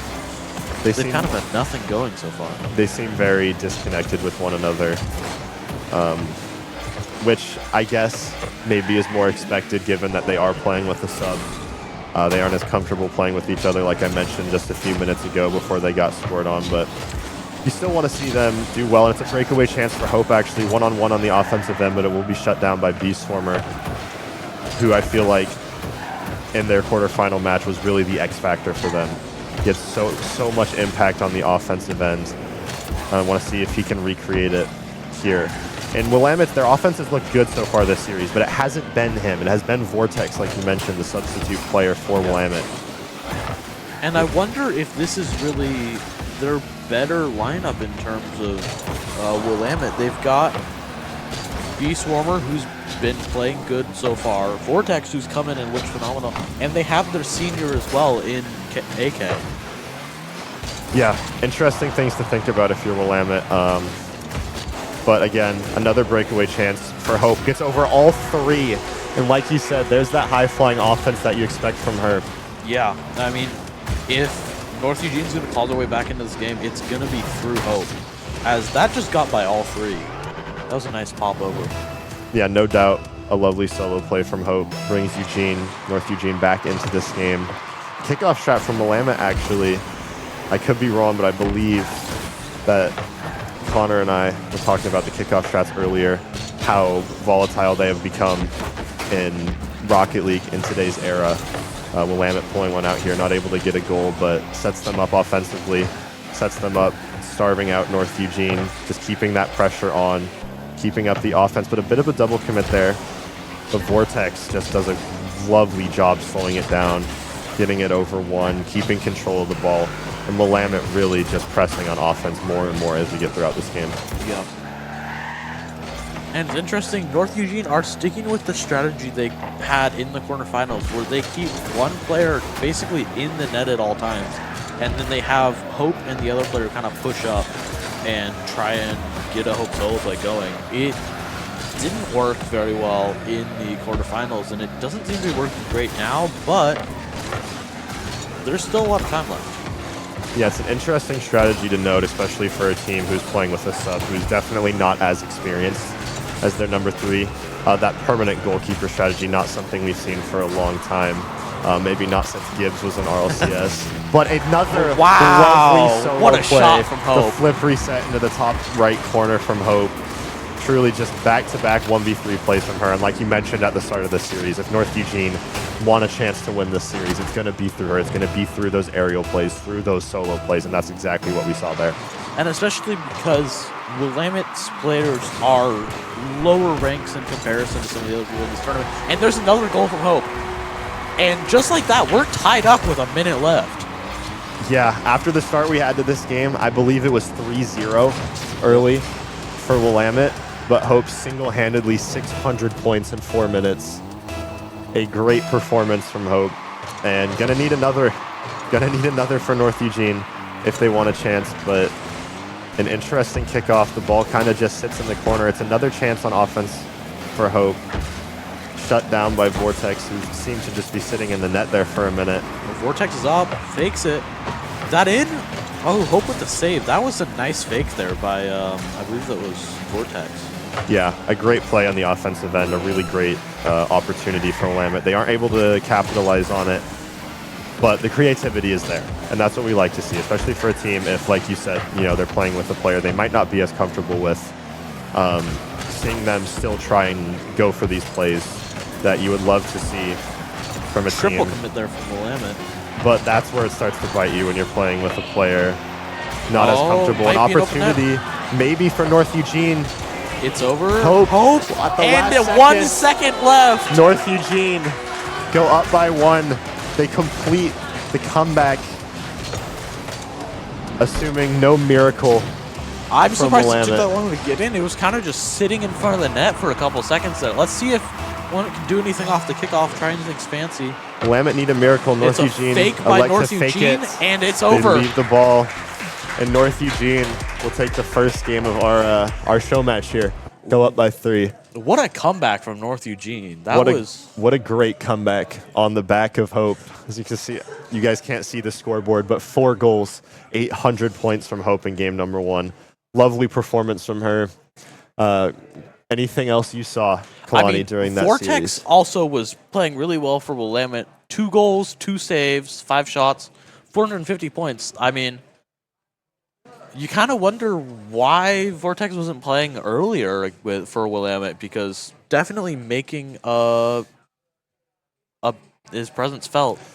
No doubt a player who has had a lot of impact so far this series, but as we go into the next game, personally, I would love to see Beastformer try and get on the ball more. Like I mentioned earlier, he's had such an impact on the Willamette series so far today. He's been such a great player offensively. And as we get into game number 2, what do you think Willamette need to change to capitalize and maybe hold a lead this game or to get back into this series? I mean, it sounds oversimplified, but they need to just do what they were doing in the first half and then not let Hope go crazy like she did at the second half. Easier said than done. Yeah, for sure. For a player as talented mechanically as Hope, not the easiest to shut down, but yes, they are going to need to try and get Hope off the ball if they want a chance to win this series. And a really early pre-jump, that is how you're going to do it. If you're going to get Hope off the ball, Sending 2 players to pre-jump is definitely one way you can take a player off the ball. It's not the strategy we see the most often, but it works, and it worked there. Well, even just the first one, although here's Hope on the ball, getting a dribble, nothing there. These early challenges on Hope, that's what, I thought that was it. That's what Sherwood was able to do against them, as there's the first shot and goal from Hope. Yeah, you give Hope time on the ball, you give them a setup like that. It's an unfortunate miss from AK on the back line that just leads to really a goal that no one's going to miss. Just an open net, and more of that second half, game 1 Willamette coming out early. We really want to see them turn things around, get back to their form in the first half if they want to have a chance to turn the series around and get back into it. Oh, it's a little bit of an awkward situation for AK. Manages to make the best of it, though. Double commit. Vortex with a clear, though. Nothing too crazy right now. Just a lot of midfield play, 50-50s. Chance here for Willamette, but will be saved away by Hope pretty easily. AK on the follow-up now. Doesn't seem like anything will be too threatening, but it is a good 50 across the middle. No one there from Willamette to be able to follow up, and here we go. Hope in the air, goes for the flip reset. Not able to get it, but maintains good control nonetheless. And I think that's one of the things we saw early on from Willamette was they were able to get good chances. They just weren't able to do anything with it. So that's what they... Oh, as good save there from Vortex. I thought that might have been a goal for a second. Yeah, bit of panic on the back line from Willamette. They're able to get out, maybe a bit lucky there that this isn't a 2-goal game for Eugene. But still, nothing too crazy happening this game. There's been a few chances for both Willamette and North Eugene, but it feels like both teams just kind of playing things out, feeling things out, taking a lot of 50s, a lot of midfield play, not too much aggression from either side. But it's a bit of a bad touch there by the side of North Eugene, and maybe a chance for Willamette to capitalize. And once again, Hope is there to clean it up and try and get ready for something. Gets immediately challenged though. Oh, that was open. Just a clean miss there from Ivy Swarmer. Yeah, and that's the player we mentioned between games we really want to see kind of pick up the pace more in game number 2. Someone that we know can have a great impact. Oh, and the double tap by Hope. Another lovely solo play from Hope as she puts North Eugene up by 2. That's about the 3rd time this game that Hope has tried to go off that right wall and just dribble it into the net, and that was a great double tap. No doubt a great play, but at what point, if you're Willamette, do you have to just pre-jump every time? You feel like she's the only one that's really been able to get anything going offensively since really the first half of game number 1, excuse me. Really the only person, and they just keep allowing her to have time on the ball. It's a flip reset, which leads to an open net. North Eugene dominating the first part of this game. And even there, when Hope's initial shot gets saved, it bounced out perfectly, forced her hurts a lot. Going back to Hope's goal to make it 2-0, AK went off the wall to try and get there, but with no boost, wasn't able to do anything. And that's kind of what led to it. Like, if you can get a successful challenge quick, as Hope trying to demo chase AK. Yeah, and you say that, and that's what it kind of feels like. It's kind of what's been the story for Willamette so far. This game has just been the ideas are there, but the execution not so much. They've had the right ideas trying to shut down the solo plays early. They've had good follow-ups on offense, but just the execution, the individual touches, the mechanics even, just not really there. As we see again, an early challenge, but just a whiff. As Hope tries to get past 2, but another double commit, like we say, and the execution, the comms maybe for Willamette not quite there. Just a lot of panic touches, a lot of throwing the ball away, not a lot of control, but a little bit of panic from North Eugene here on defense. Willamette press, less than 2 minutes left. They feel like this needs to go in, Vortex. and it will. Vortex brings Willamette within 2. And we saw a 3-goal comeback in game number 1 from the opposite side. Yep. Willamette trying to be on the other side of a comeback this time, and plenty of time for them. Yeah, I mean, this... Oh, we have a pause. We do have another Might pause. have more lag issues. Okay. We're going to cut away while our admins try and figure things out, but This... sounds like Hope we had a DC. DC. Okay, Hope DC'd. We're going to try and get her back into the lobby. I think these games so far, we've seen the upside and the downside of putting in that sub. Vortex has had 3 goals, but also there's a bit of a lack of communication from having a new player join. No doubt a bit of discombobulation from the team on all sense, on offense, on defense. There's been a lot of double commits. There's been a lot of over commits, just a lot of what feels like it would be miscommunication, what you would assume you're going to attribute to miscommunication. But as Hope gets back in the lobby, game number 3 back underway. Willamette trying to be on the other side of a 3-goal comeback. 1.5 minutes to play. North Eugene lead it by 2. Not sure what this camera is, but we cut back. It looked like they were on free cam on accident, so we're back on. Just a bit of a mistake from our production team. Nothing major. Yeah, we need Tobin to lock in a little bit, but it's all good. Oh, is that an okay. disastrous own goal? I think that's on us for not being locked in on the game. Yeah. Honestly. No, I think we that's can on blame Tobin for that. messing up the camera. Do we blame that on Tobin? Is that where this I think stems that from? was on Tobin. I think so, but unfortunate play from the side of Willamette puts North Eugene up by 3. Unfortunate play from Tobin there, messing up the camera. Yeah, just unfortunate overall. But North Eugene. Oh, and that's just in. All right, we're not done yet. I was gonna say a comfortable lead, but not so much anymore. That was a great dunk on Hope by IB Swarmer. Yeah, B Swarmer, first goal of the series, I believe. You can correct me if I'm wrong on that. But he's the player we really need to see get active in this last minute for Willamette if they want to bring this back. And no doubt they have time. A minute is a lot of time in Rocket League. They just need to see one go through. If they can see one go through in the next 20, 30 seconds, I can really get their confidence back, really get their offense moving again. But it's there's Hope again. Gonna be another goal from Hope to put North Eugene back up by 3. it's just like for every one time where they've gotten something like that previous goal where they've dunked Hope and it's gone in, Hope's had a great outplay for a goal, and that's made the difference in this series. Again, it feels like it's been the story for Willamette of just this good execution, or good ideas, poor execution. They've had the right ideas of when to challenge. They have the confidence on offense. They just haven't been able to execute. And sometimes it's like that. Maybe it's an off day. Maybe it stems from playing with a substitute like you've mentioned a few times now. But as we wind down game number 2, North Eugene, barring a miracle, going to take our show match in a 2-0 sweep. And Maybe it will one be for the road maybe for one for the Willamette? road, No, what but a no, save. it is going to maintain to And be a that is it. 3-goal win for North Eugene in game number 2. An interesting series Yep. for our show match before the grand finals. A lot of solo plays, a lot of solo efforts from the side of North Eugene. Hope really taking over, it feels like, really winning that. And that's what you said before the series. That's what you expected. That's what you wanted to see from her. And what did you see other than that? Was there anything that really stood out to you? Any thoughts? I mean, I will say, for coming in kind of cold, Vortex put up a really good show for Willamette. Like, I don't know if they'd played it all during group stage, I don't remember, but they hadn't played in the quarterfinal match. And they kind of just came in, and I think they were Willamette's best player. No doubt, I would agree. But as we wrap up our consolation match, our show match before the grand final, any last words? You want to send us off?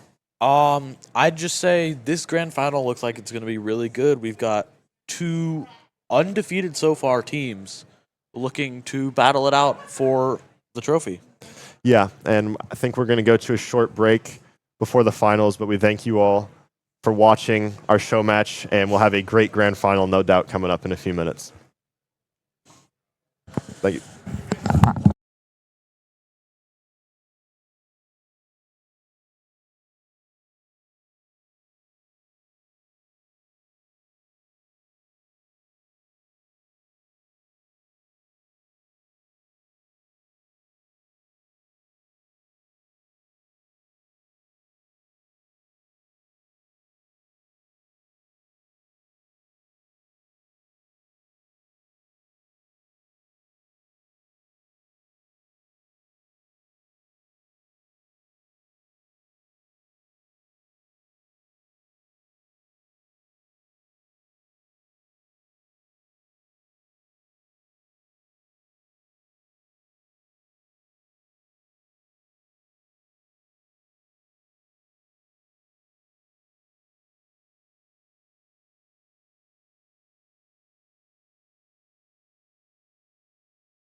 thumb. Okay. Newburgh, Oregon, we have reached the championship final of our Invitational.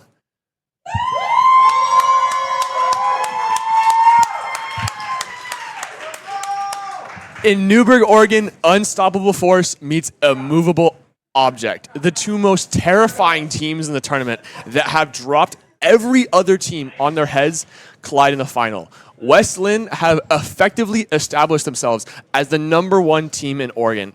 They have played 3 out of the 4 other Oregon teams in this tournament, and they've crushed them all.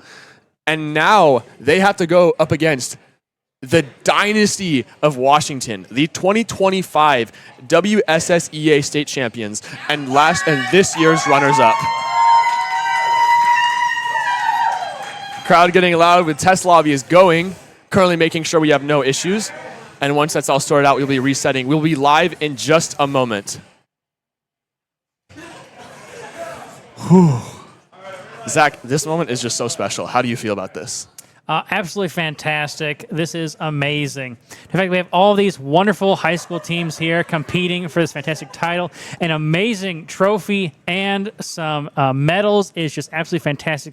The wish to take that home and enjoy that and know that they were one of the best high school teams on the Pacific Northwest. And it is absolutely fantastic to have them all here in person, to hear their parents, their friends, their family cheering for them. It is amazing.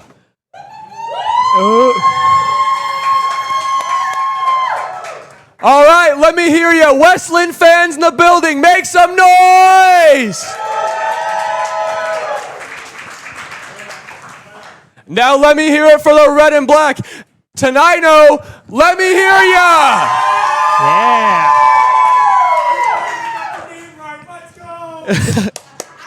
Thank you. Yes, I have gotten it right. I will figure out some kind of punishment for myself for every time we get it wrong. But folks, we are about to get on our way. Newburgh, Oregon, the West coach is watching. Kickoff is underway in now. On to the grand finals. Here we go. Unstoppable force meets unmovable object. Here we go. Tenino in the offensive for the first couple seconds here, but it is Wesley trying to push them out. A big one. Shredder with the dunk and the first goal of the series. Shredder immediately takes the ball off of Sorba. An incredibly fast touch to score within 10 seconds. No mercy at the start of this game.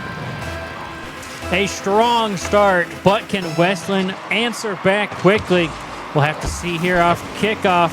It's a quick, even one into Westland's half, having to play defensively, work their way around the Tenino players, who are all three going back for boost, looking to recover and get the defensive line in formation as Westland are pushing, putting it on target, but defense is there for Tenino.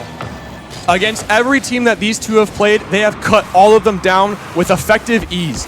No team has been really able to contest against the control and the pace that these two teams have. But now, for a senior year for the entire Westland team, as well as Tenino scored their second, and I don't even get time to speak.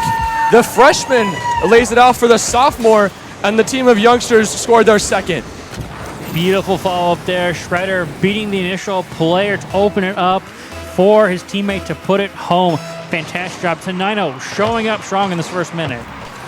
Tenino are not holding back any punches, and their entire offense has been firing on all cylinders. All players contributing, all players being nightmares for all of their enemies, and Shredder will do it again and score the third goal for Tenino and his second of the series. Tenino are on fire. Tenino. Thank you. West starting that playoff with a great fake and putting it up for Shredder. That is some great teamwork you love to see out of these teams. Westland struggling here in the first minute, but looking to bring it back.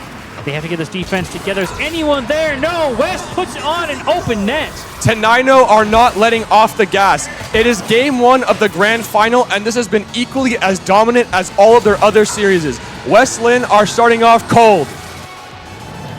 Yeah, Westland definitely got to heat up here, try to find some connections And I think defense off the kickoff has been a little shaky. They want those goals. They want to bring it back, but you can't give up your defensive capabilities to make that happen. Otherwise, we've seen these counterattacks out of Tenino come out. The demo shutting down that play as they look to break out. But Westland still pushing here, looking for the connection, but it is pushed away. Tenino, great defensive stops here. It floats up. Is anyone there for Westland? No follow-up, and so Tenino break out free.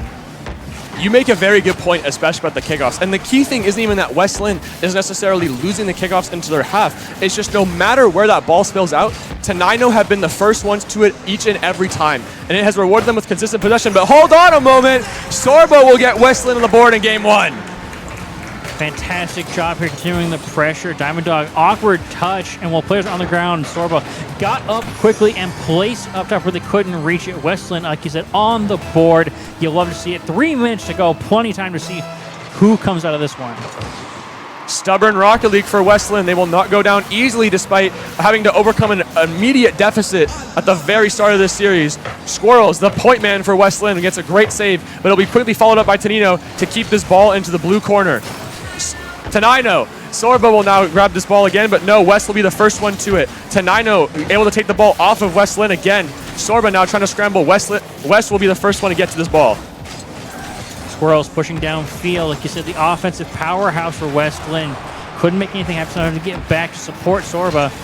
Going on the side wall here, pushing it past 1, hitting it past 2. No, West shuts it down. Over the top. Players have to get back. Low boost for Westland, and it's placed behind the defender. Shredder with another. Westland are not able to keep this ball into a comfortable spot. Tenino is playing at so much pace and are getting to force Westland into positions they are incredibly uncomfortable with. Tenino with the sucker punch. And with a 4-goal deficit, half this game left to go, it will be very difficult for Westland. But we've seen little flashes, little sparks, but can they light the fire to bring it back against Tenino? It will have to come out here, but Shredder pushing it downfield with that connection. Once again, great control, but couldn't quite find it past the defense. Another incredible thing about Tenino is that it seems like every shot they have put on target has required a save. I don't think very many touches from Tenino have been off target or off the mark at all. The mechanics are incredible. Despite the pressure, despite this crowd of roughly 25 to 50 people, nothing phases Tenino. Through the midfield, the passing plays are looking good for Tenino. Squirrels, though, with a little bit of opportunity here, breaking past 1. Defense looking a little thin. It's up high. Is anyone there to follow? No, Westland just a little awkward. Ooh. Waiting, missing on the opportunity here. So Squirrels has to turn around. Beats 2. It's possibly open, but Diamond Dog does get back in time. Boost is stolen. Westland here have to capitalize. They're all downfield looking for something. The redirect isn't quite there, and so Tenino stay alive. You can already feel it. It feels like the proximity between the play. Westland is slowly closing down, but Tenino with an incredible counterattack falling off the backboard. Squirrels sends it deep into the orange half. Kareem now looking to pull it up. Can he get this ball out to the midfield? It will be denied by a Tenino defender, but it spills perfectly out for Sorba. Westland able to grab the ball for just a moment, but Tenino now drink the ball out. Shredder now able to take the ball to the wall, able to navigate through all the defenders. Can he beat the last one? Not able to get the bump. Squirrels will take it away. A good pop there off the backboard, but he bumps his teammate. Could have gone for the shot. You gotta keep communicating there. You can't run to each other like that. You gotta take space that is not already taken up. Work together here. We could have gotten a demo, open some things up, but unfortunately it did come to that. And again, a little miscommunication, not finding one another on the offensive half. Westland struggling here. We may be seeing some nerves coming out with this high-powered offense. Wow. Diamond Dog will put it home as Tenino get a 6th. I mean, Sorba's able to grab a full boost here, but Diamond can play this wherever he wants, and he plays it so far out that he never has a chance to get back to it, and it ends up being a free ball to the midfield. Tenino put on their 6th. Kickoff again, a good win for Westland, but they can't get up to it just yet. It's a counter opportunity for Tenino. Put downfield. Sorba has to get a good touch on this, possibly some control, but no, it's a pass for Diamond Dog, who is there. The positioning is on lock, the communication is on lock. Tenino look like they're on fire already. Wow, I am at a loss for words. I thought this was going to be one of the closest series of the tournament with incredibly close margins. However, Tenino have immediately started off full goal in every minute, never letting off the gas, and it seems like these last seconds are just a formality. Tenino will bury game one.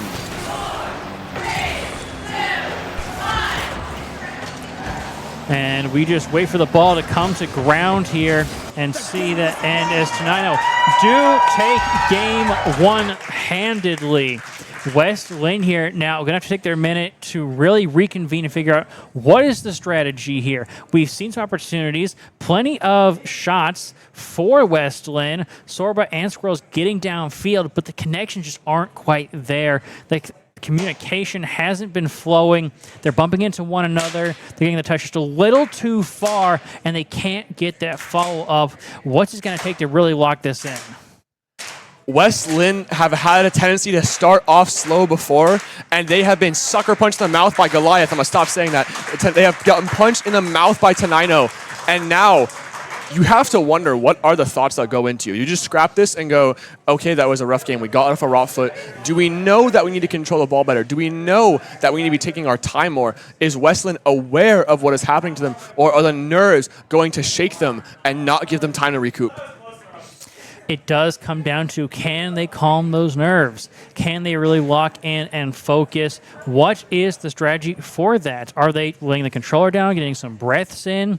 Are they doing some sort of warm-up or practice? What's the talk here that is getting them into that mindset, into that zone?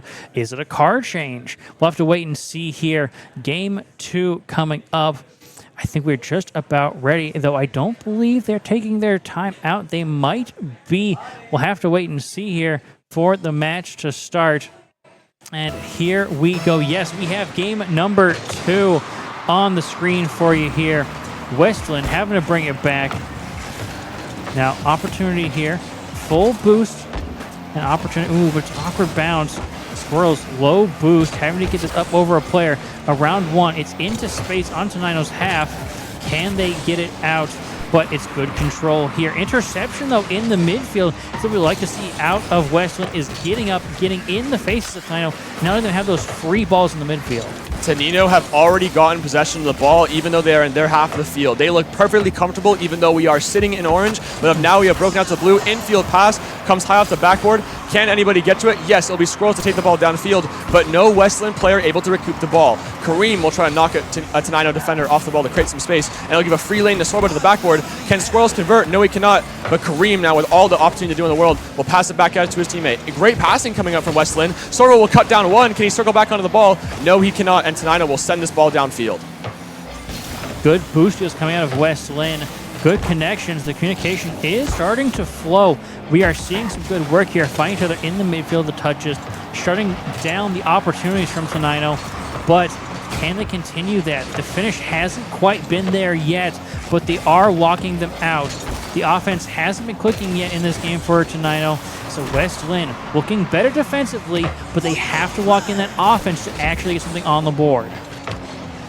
And that beat might be a free lane for Kareem to shoot at. Off straight to the top left. Great save by Shredder to put it to the back corner. Now Squirrels will stay on this ball again, trying to fight for it and give it everything he's got to keep possession of this ball. And it will result in fruition. Sorba takes a powerful touch to the right side. Kareem able to pick it up first. Janino now is struggling to get free possession like they have been before. Westland slowly closing down the gauntlet. Closing the gaps, getting that rotation tighter, trying to steal boost, maybe get some bumps. But it is an opportunity here. Whoa. A pinch will push it down. Whoa! But the defense is there. Westland, don't let that one get too dangerous. It's opportunity here to try to break out, but not enough boost for Squirrels to get it anywhere past the halfway line. No way. Looking for the double. Not going to come. Whoa! Shredder pushes it in for the first goal for Tenino in the second game. That might just be goal of the tournament. West takes it to the ceiling and slams it to the backboard and gives Shredder a free lane to shoot at 55 miles an hour. Nothing you can do to save that. Tenino 1-0 in game 2. Westland here having to shut this down. Once again, starting from behind, but only a 1-goal difference now in the back half of this game. So a lot of opportunity here and totally capable of getting back into the play. They got to get something on the board, and they got to do it pretty soon. Otherwise, this is going to get down to the wire.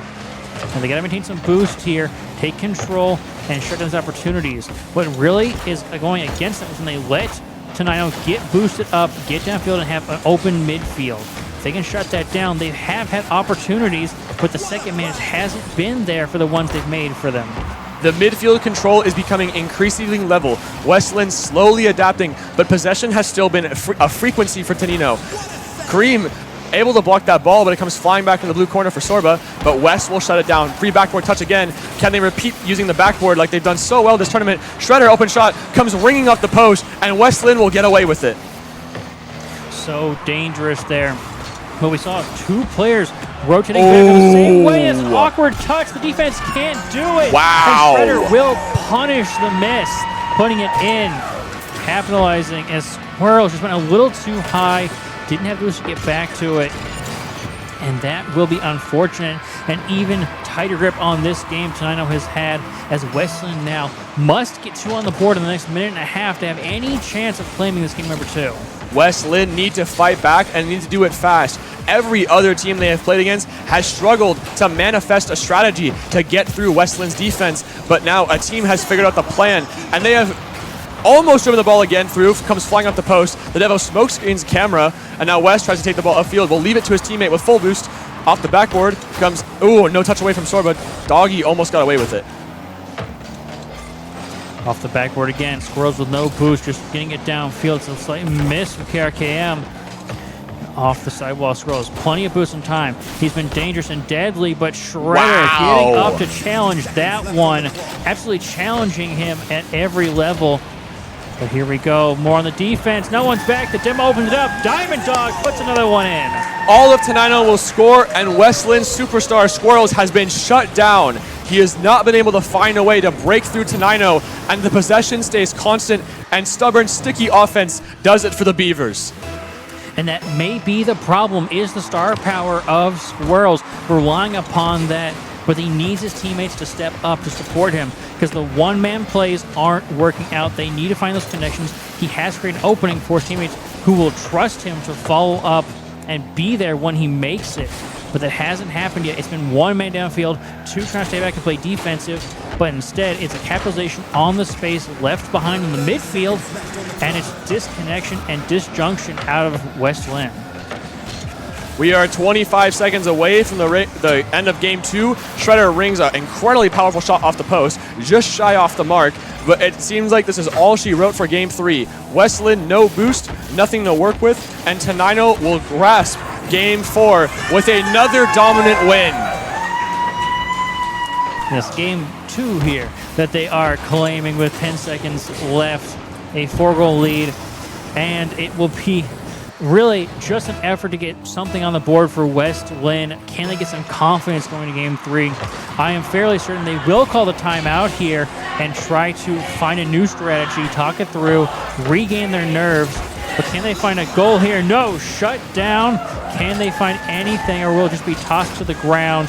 It is popped up. They are still keeping it up at 0 seconds, but will it be a Shredder goal? Oh my off gosh. to the side, and it drops. Tenino taking game 2. Tenino flexing team cohesion and individual skill that Westland right now has just not shown they can match. It is incredible what this team is doing, and I'm in disbelief. Such level of cohesion to make that many plays and stick the ball for that long, it feels like you need a rocket launcher to get a Tenino player off of the ball. It is so difficult. Yeah, you beat one, and the second man is always there to follow it up. You toss it midfield, and someone's intercepting you. Westland have to really be on top of this, up their speed, up their teamwork, and really get flowing. We saw it really struggling when they were slow and stagnant in the backfield. It's where they got punished. It's where they got scored on. But they have to keep the flow going in order to get out of their half with speed, with boost, so that they can turn that into an offensive opportunity. Oh, when this crowd gets into it, this crowd has been loud and noisy for this rest of the series, and they are ready to close out strong. Tenino fans, how are we feeling? Tenino showing up hard and strong in the state of Oregon. 2-hour drive will not stop them, and 2.5-hour drive, I think, maybe even longer than that. But nothing will stop Tenino from showing support for their champions here. and they are showing up indeed. We've had so much cheering and support from the crowd. It's been fantastic. And Game 3 will start with no pause, no time out. West Lynn want to just get into it. Let's see if that is the move here. I think we might have seen a couple car design changes from the side of West Lynn. Got to change the placebo a little bit, but Shredder might crush all those dreams. West will touch the ball out into the blue corner, comes spilling back out. Then a player not able to circle back onto it, and Sorba will now have a lane to shoot through off the wall. Oh, maybe not. Yeah, the quick shutdown. It's awkward. They got to get on top of this ball. So many players turning off, feeling unsure or unaware of whether they should go for the ball. Seem to have some connection issues. Seems like we're going to take a quick stop. A little pause here, maybe possible restart of the server, just to see if we get this all figured out. But yeah, we're seeing it here on the defensive end. We're not sure which player should go for the ball, who's turning off, who's getting boost. And so it is multiple players burning boost, putting themselves in positions where they can't control the ball with speed, with pace, and with opportunity to break out. It is just an awkward position to be in, and you got to communicate. At the end of the day, it is that calling the ball and early calling the ball so players don't even hesitate to do what they need to do. And I think that kind of speaks volumes to what Tenino can do, because realistically, your observations are 100% right. However, we have not seen West Lynn struggle this much with cohesion against any other team. In terms of Oregon, West Lynn has been a powerhouse. They have only dropped one game this tournament to Sherwood. Every other team they have taken out with clean ease. They have reigned supreme over the state of Oregon. However, now, Washington's 2025 state champions seem to be a hurdle that might be too big to climb. It is quite the hurdle indeed. They have come in swinging. And look, like they are in no position to stop. They do have no intention of slowing down. And that is dangerous. And it is really going to come down to West Lynn. What is the strategy? How do you get those comms flowing? How do you get the play flowing? Do we see more solo play? Is it a change of pace? Is it an increase of pace solely? It is really going to come down to how do they control those boosts and keep going with momentum as a team downfield. Because we've seen solo plays, we've seen solo opportunities, but just no clean follow-ups. And that's a really good point. And when you look back into it, seeing this happen at the final is a scary time to have it happen, not just because of the fact of the nature of the game, but also because of the fact that this has not happened before. This is a new adjustment for West Lynn to make. They have not struggled this much in this tournament. So this is really alienating.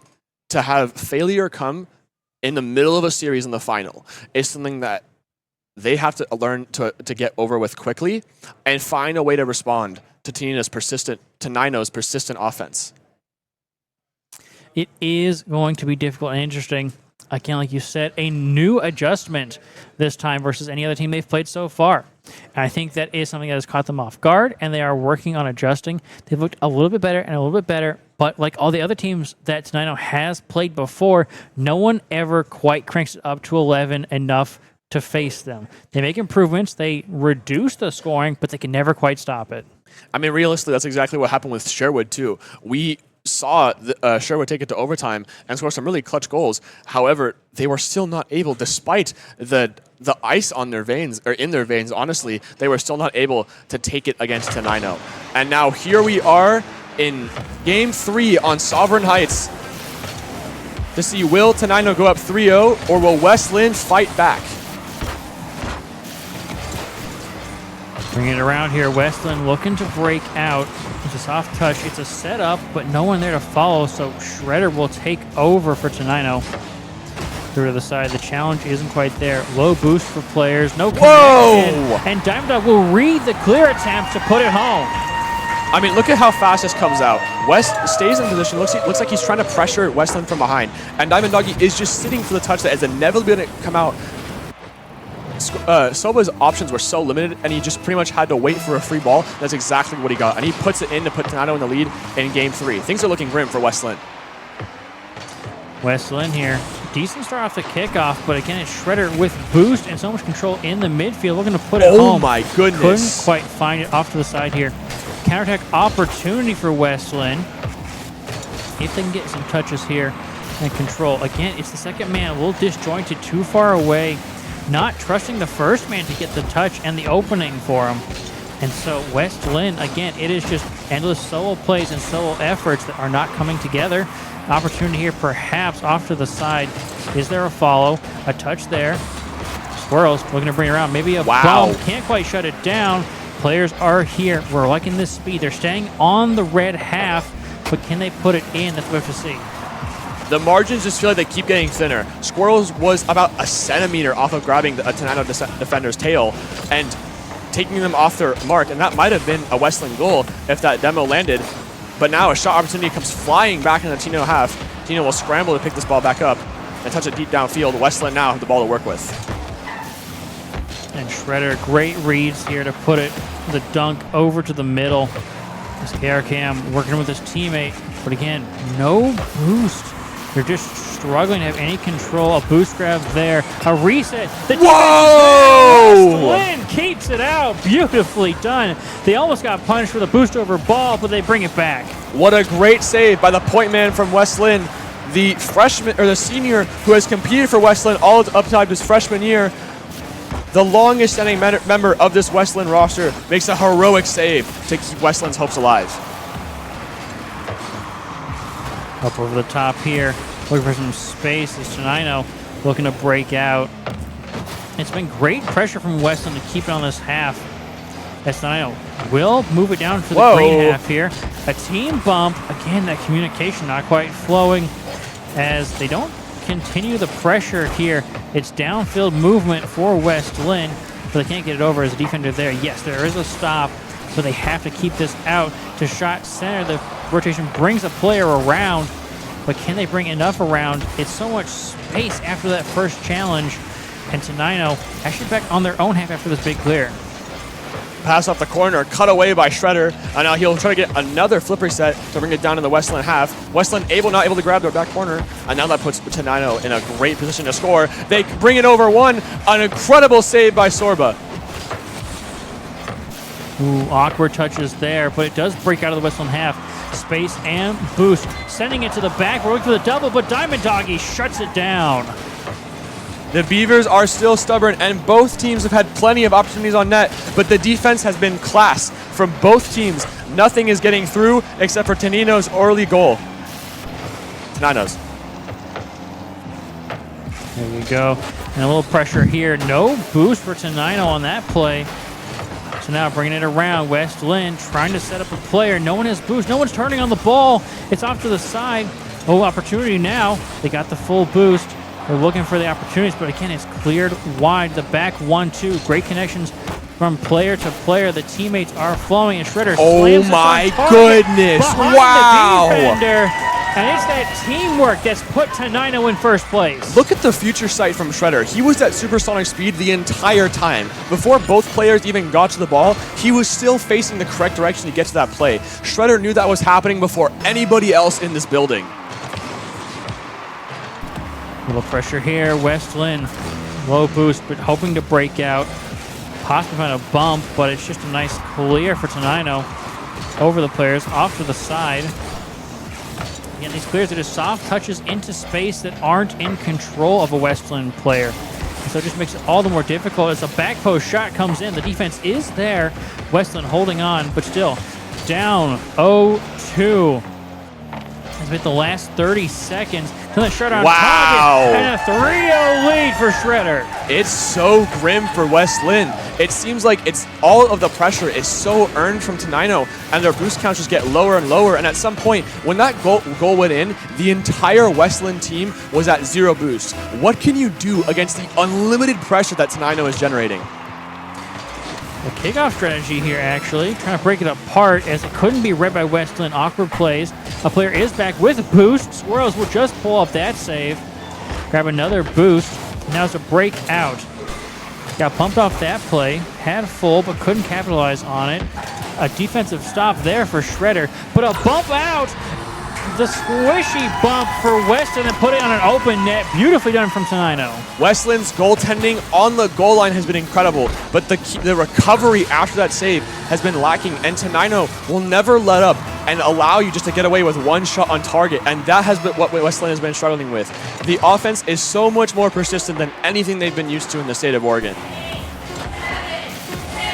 As we hit the last few seconds here, Tenino will claim game number 3 and are on match point.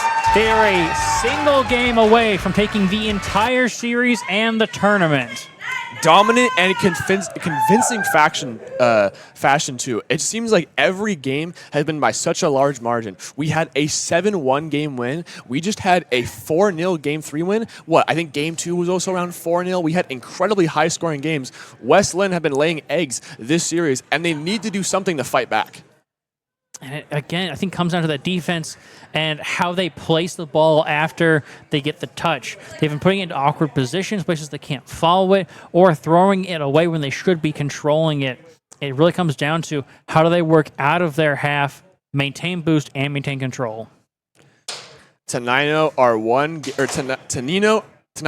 I did say it right the first time. Tenino are 1 game away from successful conquest of the state of Oregon. They have taken down every powerhouse team, and now they are 1 game away as the crowd serenades us as we tick down the time to load into Neo Tokyo. Or Sovereign Heights again, excuse me. All right. And here it is loading into game number 4. This could be the last 5 minutes of gameplay we see today from these players. West Lynn, their fate is in their hands. Tenino just need to close it out here. This is it, the final push. As our observer just needs to push the button there. Wonderfully done. Here we go. West Lynn, opportunity, trying to put it on target. It's high. Is there a follow? Free lane to shoot through. KM puts them on the board for the first time in several minutes. Westland does it immediately, and that is the perfect way to start. They need to breathe some life. It is time to wake up, and your time is running out. Westland have heard the alarm clock and are ready to go. And putting in 6 seconds, a fantastic start here. West Lynn now putting on some pressure, looking to follow. Good touches here. Can they open up the defense? Touches cleared. Diamond Dog is up, but so is Sorba, shutting that down nice and early. Squirrels following this one, looking for a bit of a pinch off that clear. Good control, full boost to the backboard, looking to move it out. How far will he get? Not the full field Diaz, but close enough to get some space for his team as they go back to defensive pressure. They cover, and they might just try to starve out Tenino for the rest of this game. 1 goal is all you need, but I doubt Tenino's going to let that happen. Wow! Sorba, though, will put home a second one. I mean, look at the way the ball spills off in the corner. Great attempt by West, but it spills out perfectly on the Sorba's car, and that's a perfect shot too. West Lynn have woken up, and they're playing just great. It is fantastic here. 2 goals in the first minute. West Lynn looking to make this nice and competitive. A double player kickoff. It's looking for a little fake on the goal line. They couldn't quite recover off of that kickoff, but still, I'm loving the ideas here. Getting creative, making the other players think about what's happening and what they're doing. Possible shot opportunity here just goes wide, and the defense is struggling for Tenino a little bit here. It has been easy for Tenino up until game 4. Sorba now puts the ball into the corner. Can he follow it up? Gets a touch, but it will not be on target. Squirrels tries to chase after it, but it'll end up being Kareem who picks this ball and trying to spill it out of the corner. Deep into the Sorba. Can he grab this ball and pick it back in the air? Yes, he can. Can he beat the Tenino defender? Yes, he can as well. Now Shredder looking to pick this ball up, but will he have a Westland defender in pursuit? It's off the wall. Shredder looking for the blow. Wow! But can't put it in. Beautiful defense there. Diamond Doggy with a pinch to put it up. It's off to the far side. There is space, and there is no boost just yet. As Sorba has to get a good 50. It might just be good enough as it's an awkward bounce. KRKM up high, looking for the shot. Puts it to the far side. steals boost, maybe looking for bumps as Tenino is all on their own back wall. A follow-up, a bump on the defense. Wow. The defender is still there. A follow-up shot is there. Wow. KRKM says 3-0, please. You can hear the passion too. I can hear the communication for the bump from all the way over here. Across the entire room, I can hear Westland's game plan, and they are not willing to go down in a sweep. That offensive pressure, the bump, the physical play is throwing off Tenino's groove, and it is doing just enough to open it up and give them the opportunity that they need. This is a little awkward, but perhaps it's intentional. We'll see them push again. It comes down. Is there any support? Not quite there. Tenino pushing downfield. Defense looking to shut this down. A bump in the midfield will shut down the offensive play as it goes over one player. One player left back. Can they get the 50 off to the corner? And West Lynn are finding good pushes here. It's wide open! Wow! KRKM 4-0! West Lynn have endured the gauntlet for 3 games in a row, and West Lynn are firing back. 4 goals before we even have hit halftime in Game 4. And West Lynn have lit the fire. They found the spark. They have lit the torches. They have called out, and they have decided it is time for destruction. The bumps, the demos, the pushes in the midfield, preventing Tenino from getting the clean touches they want, the passes they desire. No control for them as West Lynn are just pushing. Now on the defense, they've stood strong, and West will capitalize on that center. Tenino will close the gap within only 18 seconds of gameplay. And now West Lynn now have to gather the ball back up again and make some sort of response because they know just how fast Tenino can score. It has been consistent for them to fight back up until this game. Are they going to be able to kill the flame before it burns fire? A little awkward here, but he does read that bounce. The Westland player able to get some defense going. Control here and boost, but Shredder is pushing on 0. Gets bumped off the play by Sorba as he does not want Shredder having any sort of opportunity. Diamond Dog looking to pull it around, but great defense there. West Lynn, opportunity. One player back. It's off the sidewall. Bouncing center. Is anyone back for the defense? Yes, but demo will come through. Where's the pressure? Here it is. They have boost. Opportunity. One player back with about 30 boost. The double tap. It drops down. Is there a follow-up? The shot blocked away. One player in the midfield looking to turn. Put some pressure on, but it is slowed down. West Lynn maintaining some pressure, but it is broken away. The defense is there on the counterattack, and West Lynn holds strong. It is a dogfight here in Game 4. So much physicality. Teams have been only going for the ball, but now the teams are going for each other, and I've given you an entirely new thing about. You have to not just think about going for the ball, but also keeping your car on the pitch. And it is those extra things you have to calculate that might just be what shuts down Tenino's game plan. It opens things up. An opportunity wow, here. Nice. Sorba places it in. And with the threat from the player on the backboard, they didn't know where that was coming from. The entire team of seniors in West Lynn refuses to end their swan song on a low note. They will do everything they can to bring this back to 7 games and complete the reverse sweep. 5-1 at 51 seconds left. Beautiful looking there on the board as we approach the end of this game and the opportunity for Westland to start their reverse sweep.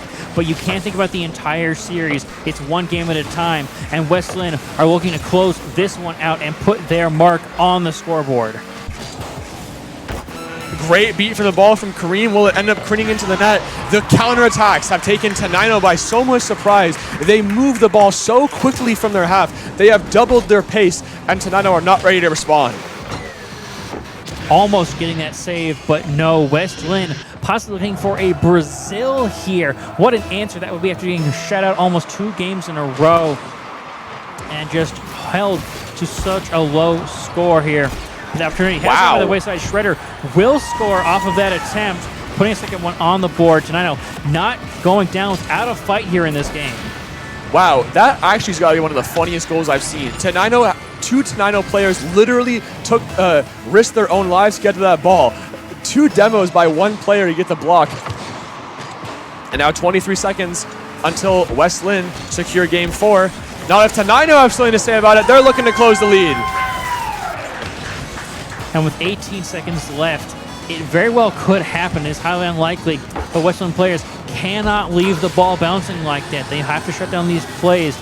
Yes, reading out some of them and the fakes can be helpful, but you need to be close enough to have influence on that ball when it becomes dangerous. Opportunity here. Boost goes up. Shredder is early to get in front of that ball. Does not want Westland scoring any more on their heads as they look to shut this down. West Lynn, I think, will take this one. We have a game, ladies and gentlemen. West Lynn get their first game of the series. Wow. And an exclamation point for West Lynn. They have breathed life and hope into the West Lynn Lion fans here in the building. This crowd has been completely invested in this game, and they will get to stay for a little longer and enjoy some more Rocket League. West Lynn, beautifully done. The physical play coming in, the connections, all players working together as KRKM stepped up for his team here. 5 goals. Let's hear for KRKM. A beautiful performance. Well done. As Squirrels, 3 assists, 2 goals from Sorba. But of course, Shredder stepping up 4-9-0, and West Diamond Dog putting their efforts in as well. They didn't go quietly. They put 3 up on the board, but Westland have to continue this momentum into the next game to stay alive. Wow. Westland fans in the building, how are we feeling? Westland is clawing their way back into the series, and it's not honestly something super surprising about them. They're a stubborn team. They have had such a long history of competing. These players all with so much experience. This is not something that is unthinkable for them to do.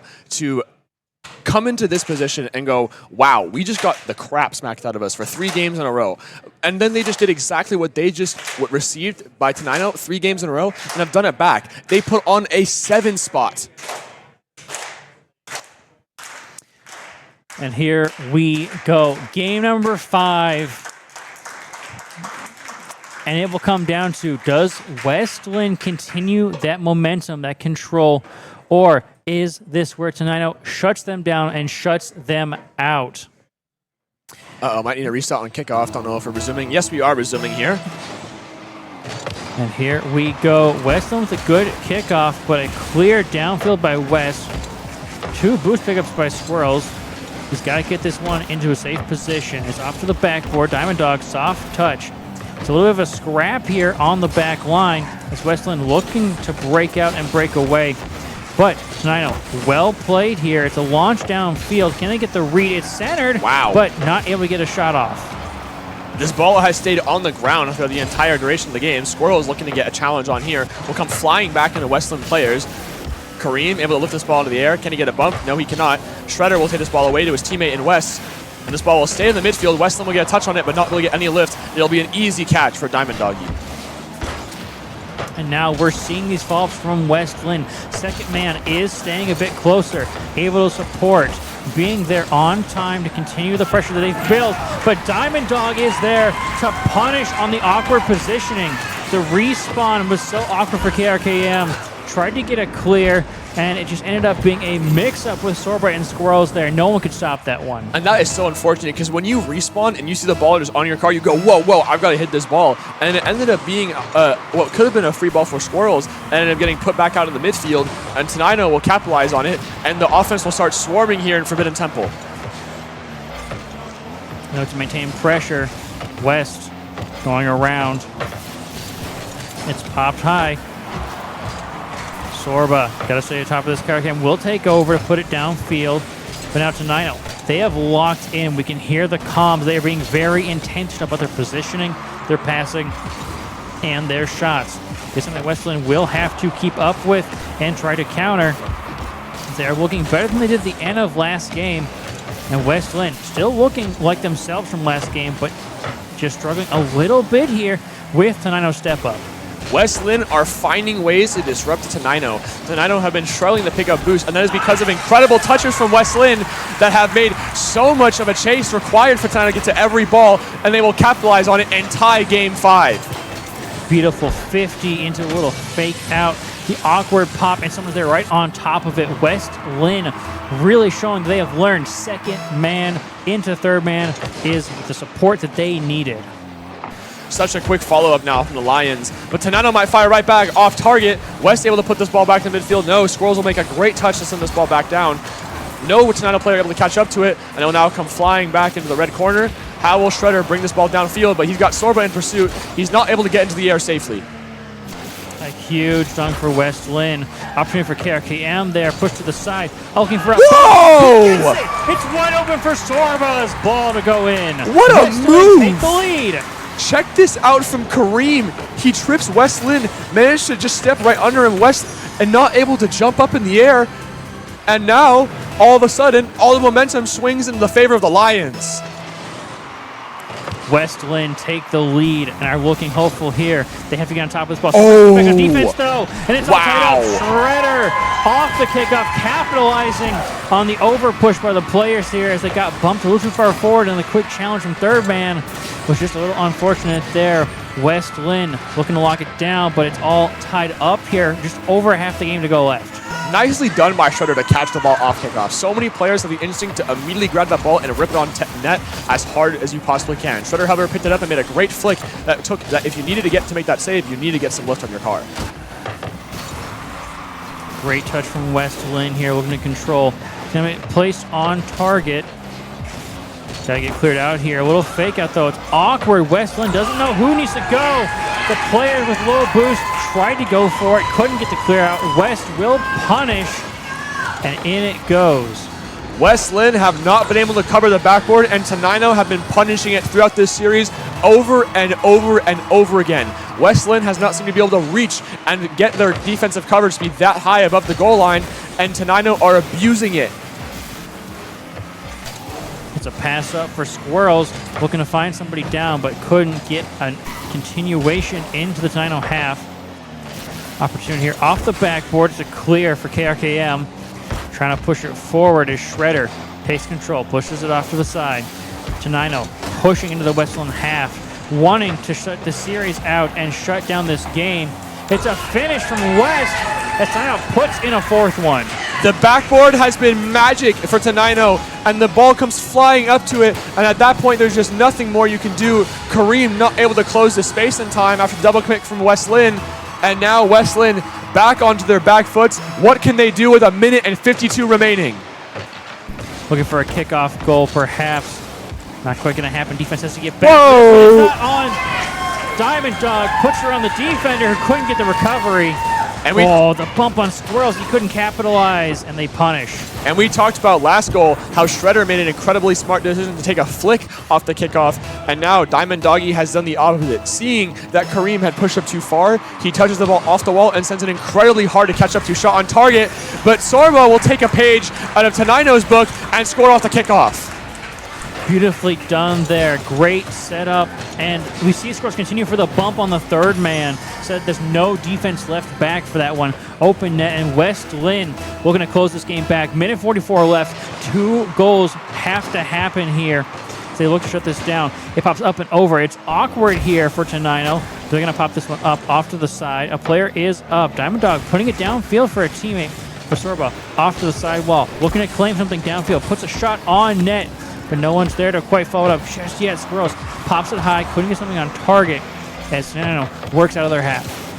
1:20 left to go. West Lynn's hearts have been in their mouths, but they are still beating. They still have opportunities to get this ball out and bring it down upfield, and they have to capitalize quickly. Every single time this ball comes flying back into the green half, it is precious seconds being saved away and taken away by West Lynn, and everything they need to score is slowly crumbling and falling apart as Shredder tries to take another aerial attempt on target. Doggy able to put the ball back into the green half. Another quick follow-up, touching back down to the green corner. Squirrels will be able to pick it up, and West Lynn start their counterattack. Now a little boost to work with, though, as Sorba just picked up a boost. Is the only one that's full. Squirrels, though, grab one in the back half, launches it downfield, looking to get some pressure on here, pops it high. Is anyone there to follow up? Sorba is too far forward to get a good touch. No one able to follow that up until back to the defensive half. 30 seconds left, and West Lynn, look, they are on their last string. We are at 25 seconds away. West Lynn need to score now. They are running out of time. They need this ball in the back of the red net, and this ball needs to have power on it to do just that. Diamond Doggy able to clean it up. Will he be the first one with this ball? Yes, it will be. This is such an impossible angle to score from. All Tenino players ready to cover. 7 seconds left. It seems like it's a formality, and they have done it. Tenino's conquest of the state of Oregon is complete, and they will be your 2026 Rocket and Roll Invitational champions. A fantastic job from all of them. But please give it up for Tenino showing up here. A strong first 3 games.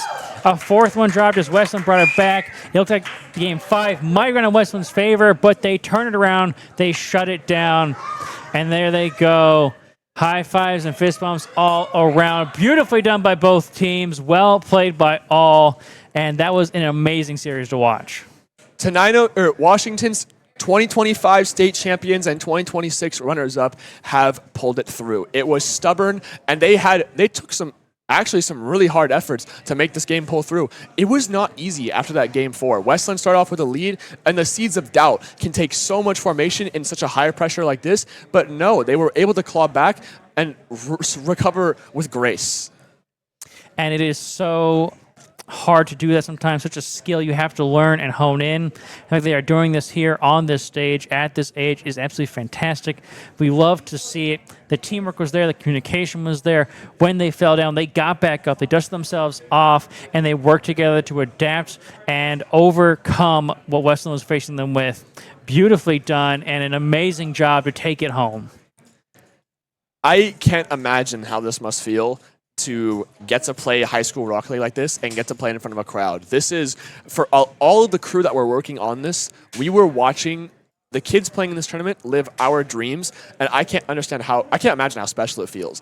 They've won their home state in Washington. They've gotten to travel down and compete with college scouts watching them and eyeing them for every move to make to see if they're a player worth bringing onto their school. The opportunity that has been given for the kids in this tournament, once in a lifetime, and I'm just so proud of everybody here that showed out. Congratulations to all the schools that had the leadership to field a team for this tournament. Absolutely. A fantastic, huge thank you to everyone who supported this, who helped the students get here to support them. Huge round of applause for everybody who came out today. Thank you all for being here. This is absolutely fantastic.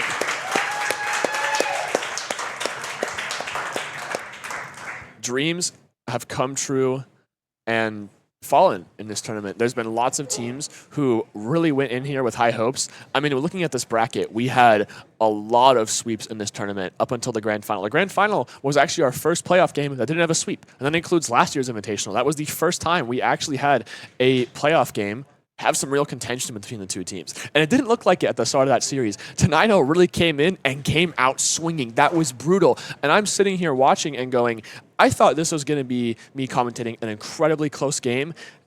Honestly, I am in awe at what I just witnessed. It was absolutely fantastic.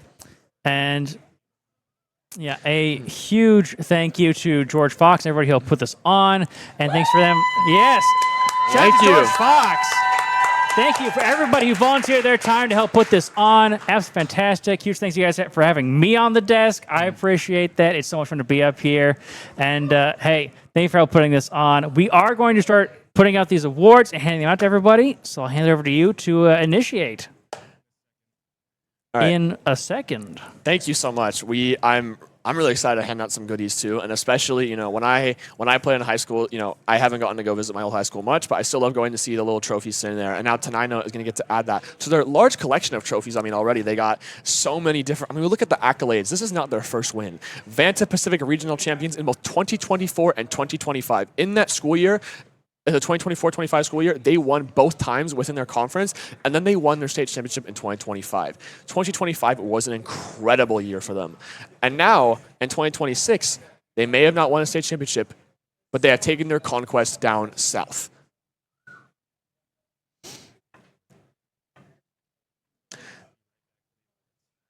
We will now be right back for the awards. Thank you so much for watching, and we will be back in just a moment.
volunteers that help run this whole thing.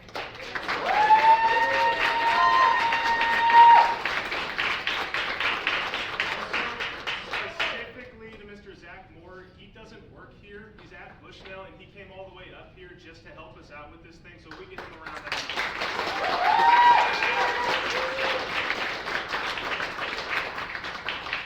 Quick announcement. So, as a part of attending this, each player is going to walk out with what we've given our players, which is a Bruin Esports film review or VOD review journal.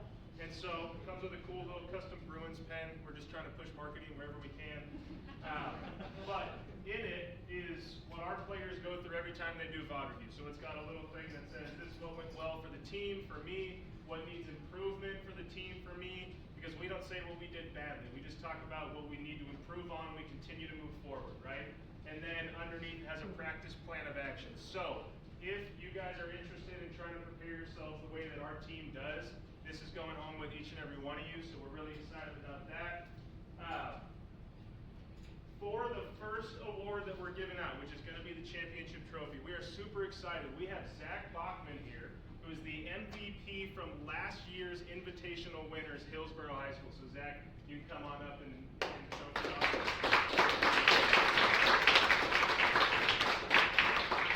Hey guys.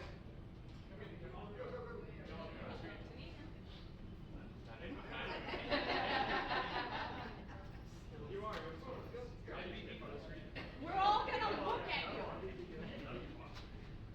I love the glasses. The glasses. Gentlemen, I don't like this. You want to do medals first or trophy first? Medals or trophy first? Trophy. Trophy. Middle. Give it up for Toledo High School.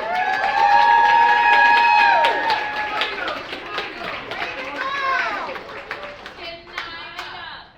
10 right now. Get a photo. Way to go, Toledo.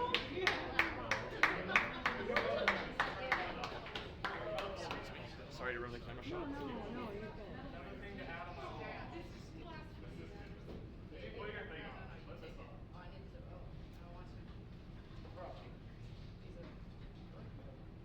Aaron, move your headphones. Woo! No, you can put it back on your neck now. Look happy Shredder. Smile, mate. Don't worry. You can put it back on, though. Say Rocket League.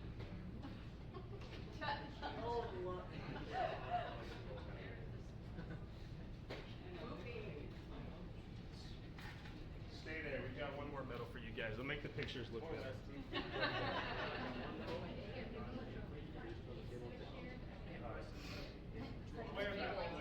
There we go. Rocket League. Okay. Now it's official.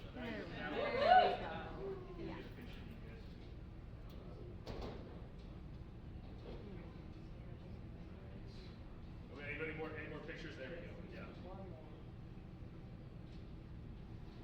Good job, man.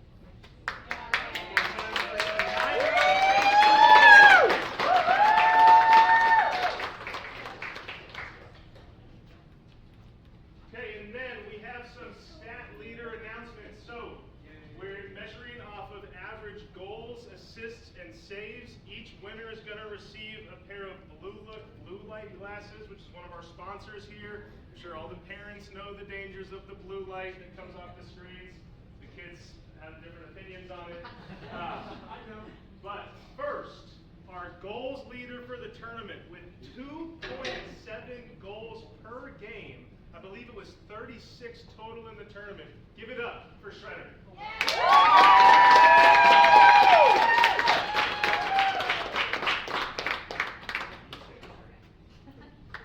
Next for assists, with 1.3 assists per game, the leader and team player, we've got West.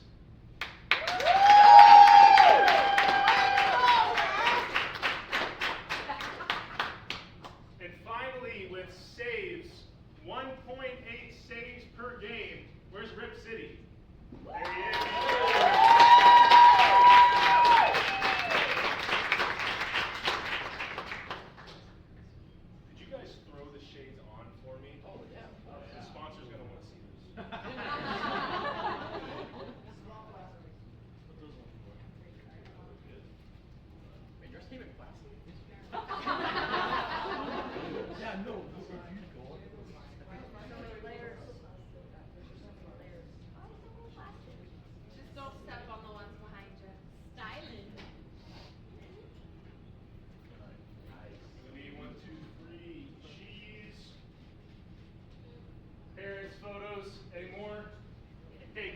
your stat leaders.